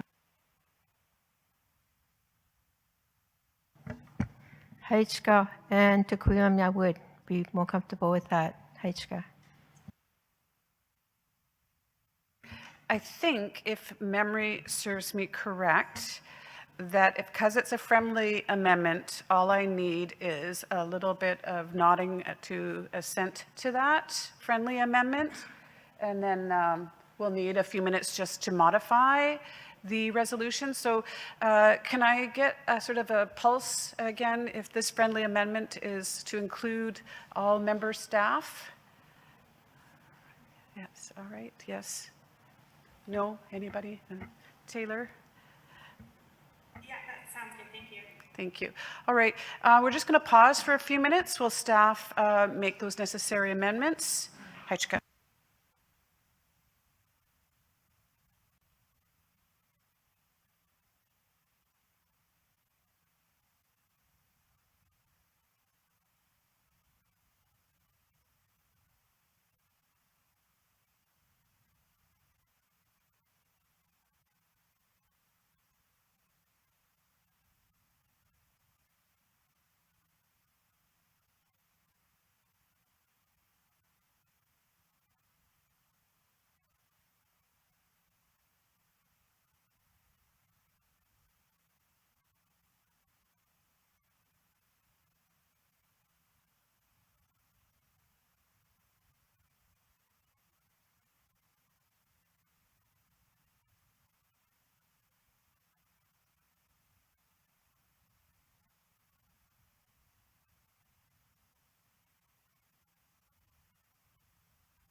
Welcome back, legislatures. Thank you to staff for helping us move forward the friendly amendment. If I could invite Legislature Tehuilam to read the amended resolution, that would be great.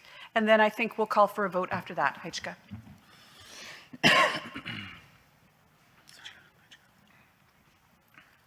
Heichka, Squikle CM, Heichka Dayton for the Feather. Resolution for limits to member staff involvement for election duties. Whereas the CAO or TFN staff members may be a candidate or personally favor one candidate over another, it may be viewed as having a perceived conflict of interest during the campaign leading up to the general election. Therefore, it be resolved to appoint a non-member director to handle election correspondence or issues. Heichka.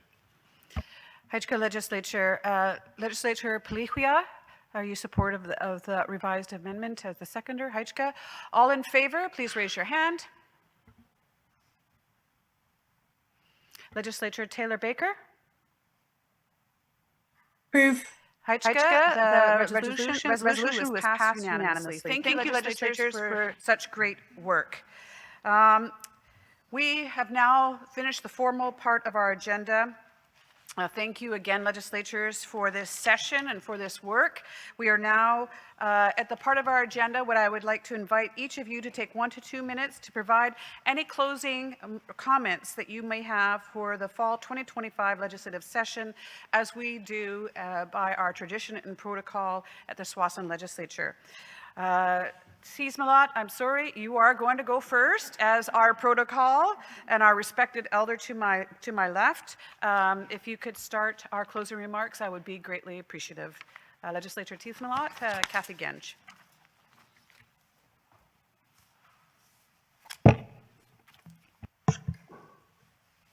Good evening, everybody. I think we had a pretty good session, and I'm happy with the way things went, and I'm sure everybody's going to have a nice Christmas. At least I hope everybody's going to. But yeah, I think we had a really good session, and I'd like to thank the cooks and the feather runner and our drummer who processed us in. And for everybody in the gallery, thank you for everybody for coming, and the staff and our audio system behind us, or behind me. I think everybody did lots of work, and it's good to see that everything's come together. Thank you. Heichka Sismalot, Legislature Taylor Baker online. Heichka Squeakquel and Heichka Dayton for the virtual feather.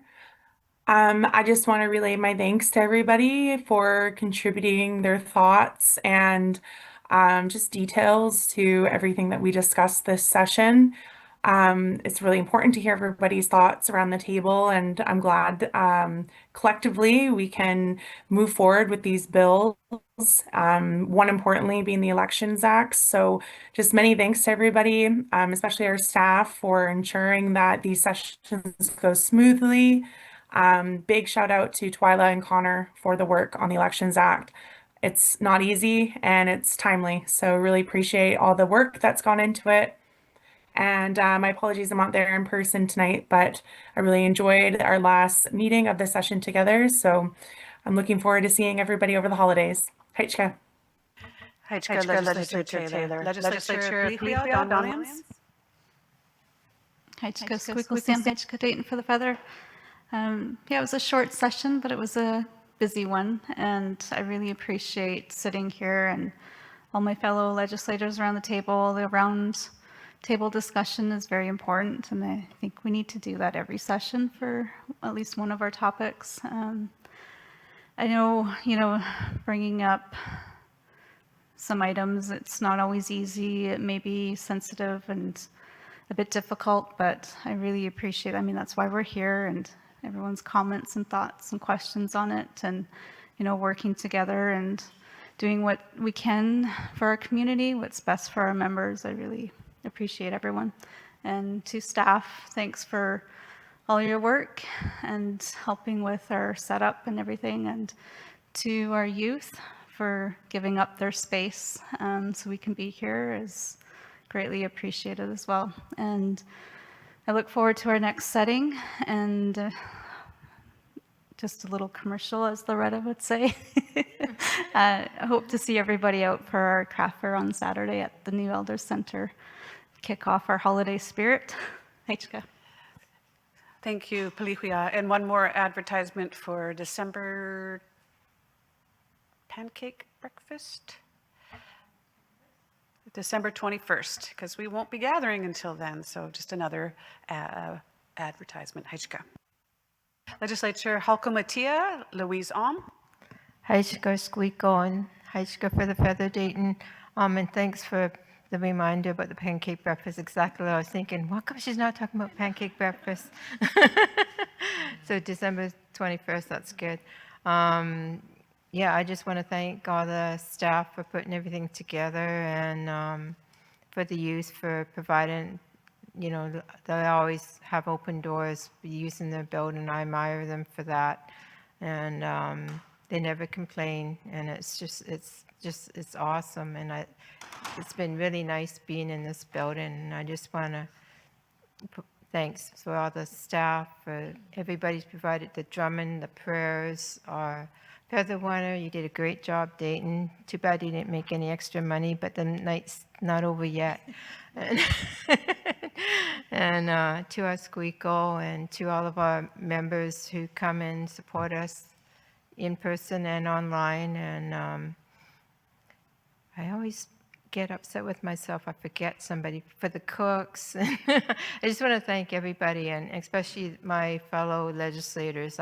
You know, we don't always agree on everything, but that's what makes us better, is the fact that we listen, we learn, and we debate, and I'm always happy when there's a little bit of conflict, just so, you know, it keeps us on our toes, and it's just, you know, makes me feel like, okay, we're working, and we eventually get there together, and I really admire that, and I love that, and I love being here for our members, and I just want to big Haichka and thank you for everybody, and my apologies if I missed anybody, but Merry Christmas, everybody, and I know I'll see you again at Christmas dinner, and Dawn's family's pancake breakfast is always a favorite, and the craft fair on Saturday. Haichka.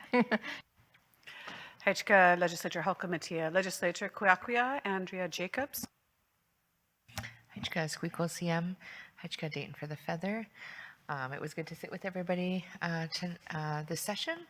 It was a really good session, and appreciated the updates on the initiatives and the land use plan and the facilities plan.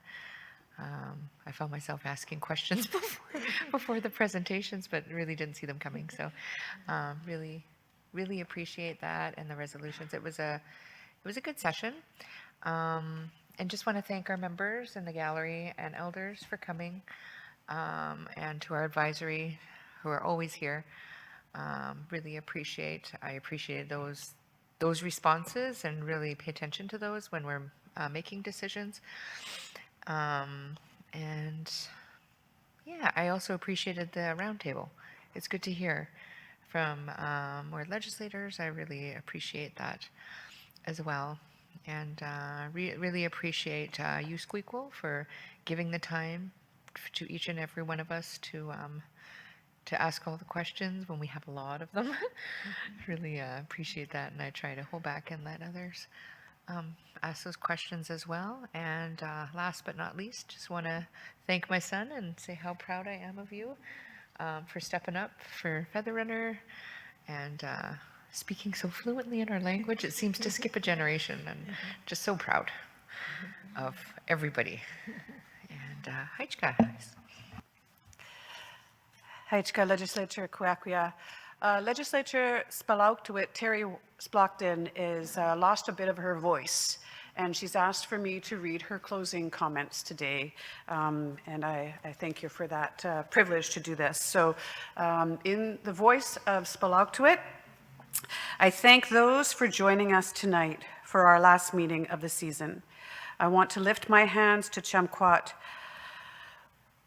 for guiding our meetings this fall. It's a tough job to keep us all on track, make sure everything is running smoothly. Siema, Sayanta Chamquat. Thank you for everything that you do. And we have so many to thank to those who offered prayers to open our meetings and the table prayer. Your words keep us grounded. Our drummers and our singers who start and end our gatherings in a good way.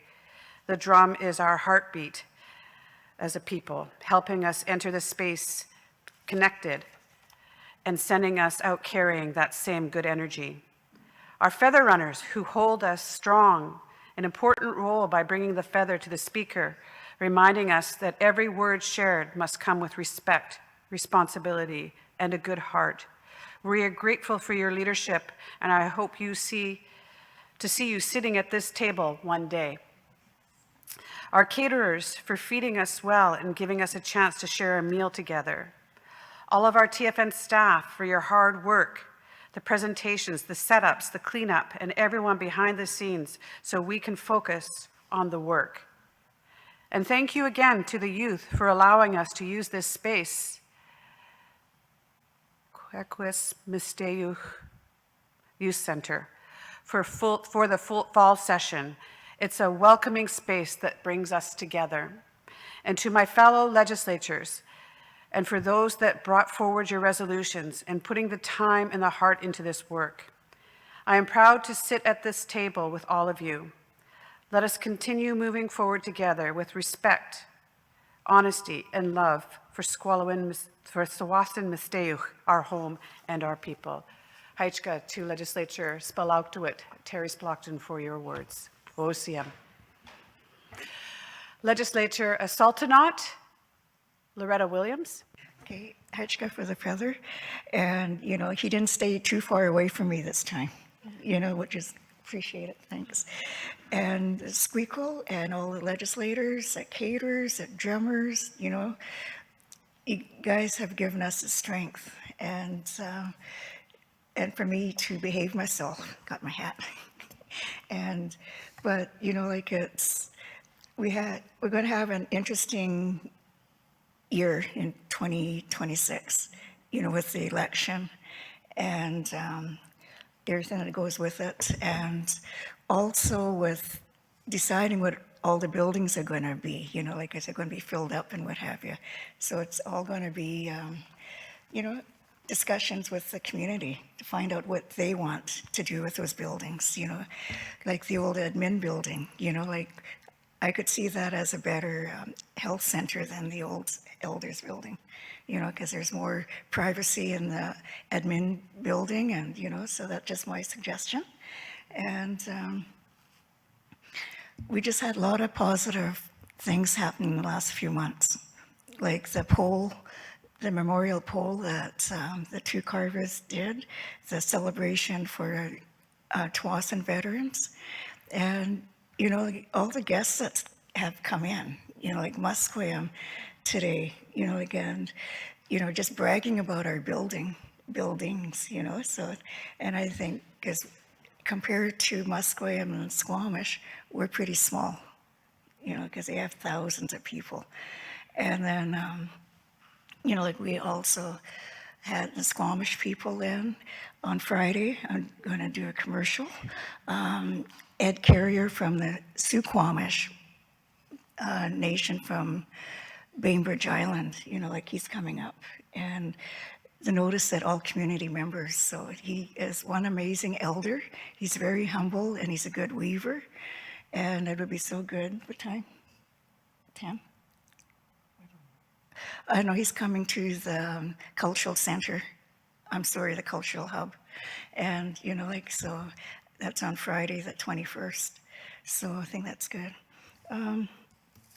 But I totally enjoyed the roundtable discussion because it's really nice to hear what other politicians have to say about the topic. And even if it's a couple of words, you know, like, and it's so nice, Aichka. And you guys have a great end of the year. And we shall see you at Christmas dinner and everywhere else. Cool. Monday Night Football. Okay, thank you. Okay, thanks. Bye.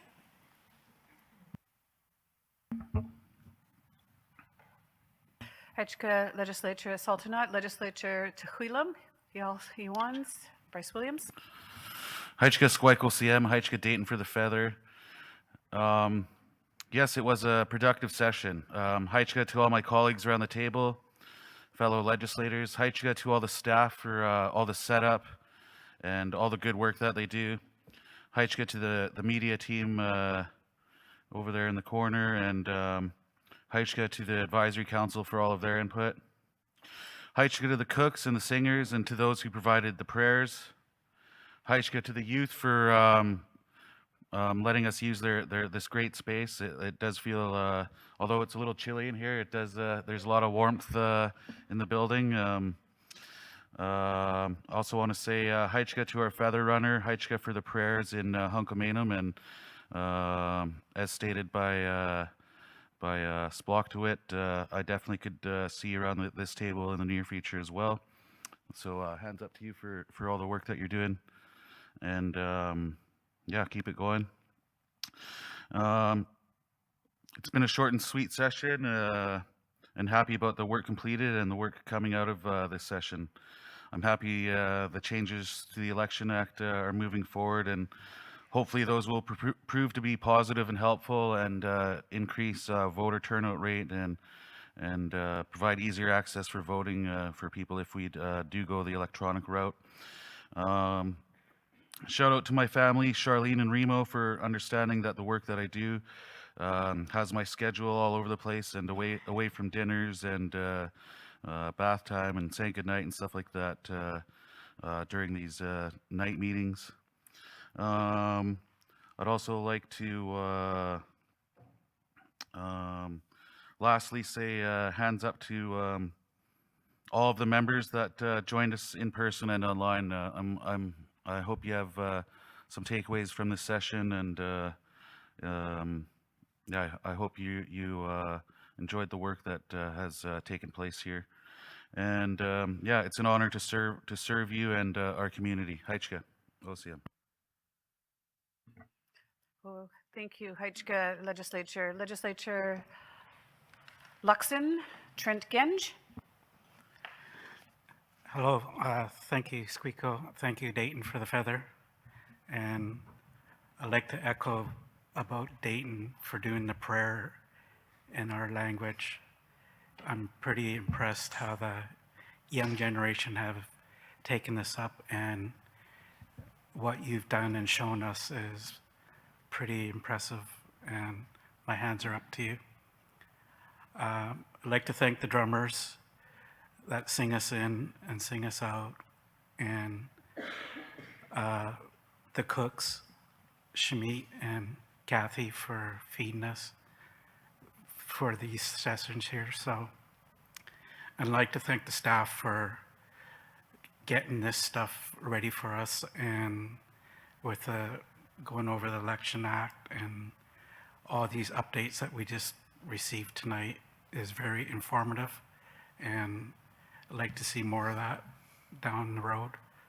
I'd just like to thank all the legislators that are here, and with all their good words and everything else.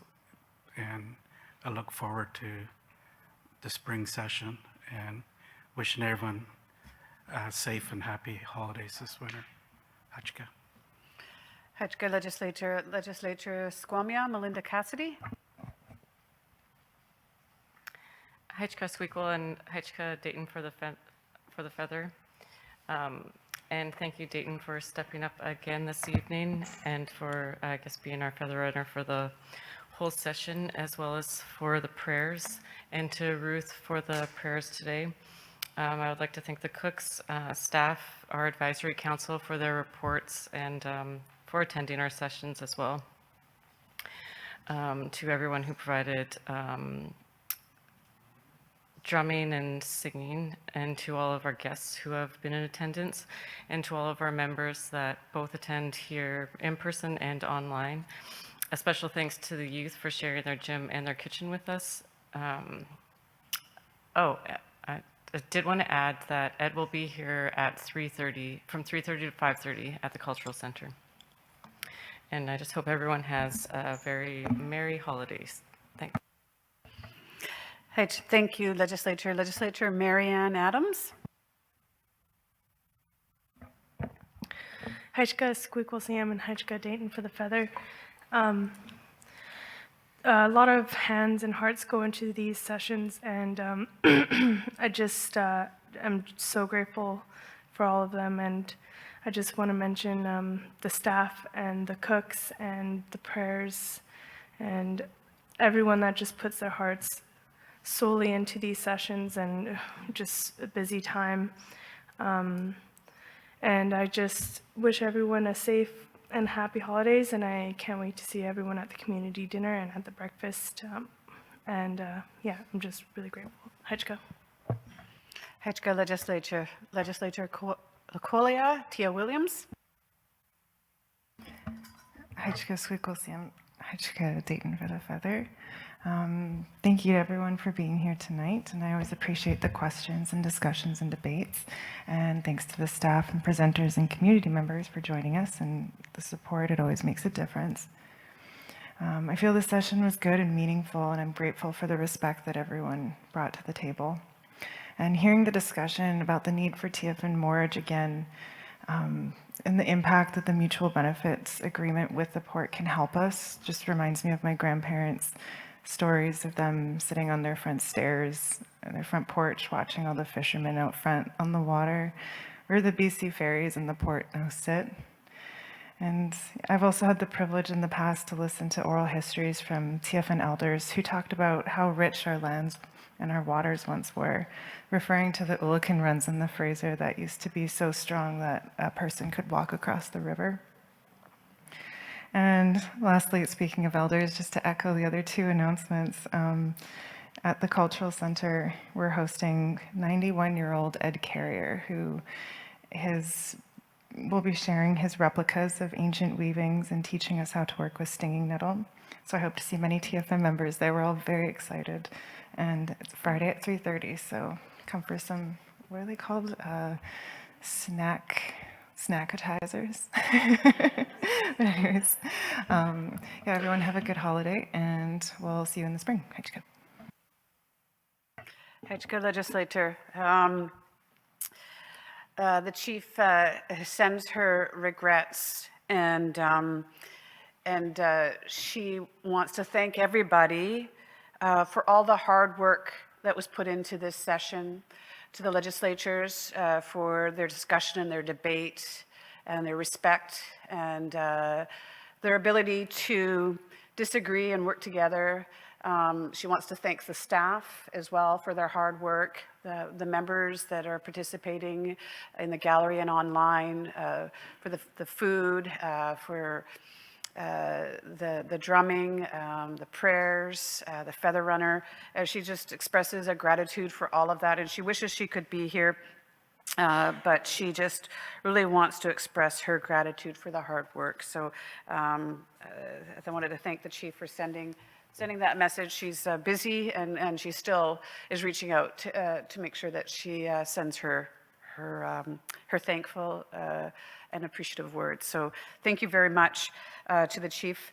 I'm just sort of reflecting on the agenda and the work that we've done this evening and this session. And I really am so very grateful for the diversity of our voices. You know, we don't always agree, but we work together to get the job done. And I love the words that have been said around the table to that extent. I'm very proud of our community and how they come together, how our staff come together to get this work done, how our community comes and shows up at the gallery and online, our advisory council who takes their role very seriously in giving us advice. and the many hands that come together to put all of this together. To my new hot seat worker here, Simi, who I saw a few little beads of sweat going down her brow a couple times, but she did a fantastic job. To our staff who pivoted to make this work in an area that is not as convenient to set up, because there's a lot of stairs that add to the Fitbit count on that. But I really appreciate that hard work that comes into allowing us to come in here. And I want to echo the gratitude for the youth for sharing. And while they benefited by the gymnastics and an opportunity to expand their gymnastic program at the rec center and do different things there, we really do appreciate them allowing us the privilege of being in here and acting out our governance. I do want to say a special thank you to Dayton. Dayton, can you stand up? Just want to say such thank you for that language, sharing those prayers, and answering the call when we needed you to be here, and you came here, and you've just sort of stepped up, and you've become a wonderful leader, you know. And I believe that what Spalauktuit had said too, you know, one day you're going to be sitting in these chairs, and you've got your mother and your grandfather, Thamot, who was one of our first squeakles to be sitting in this spot here. And one of these chairs is yours. And I hope that you also inspire your cousins and your friends to also think about the work to come. And we hope that we make you proud for the work that we're doing here. But so, thank you. Much respect to Nahaichka OCM.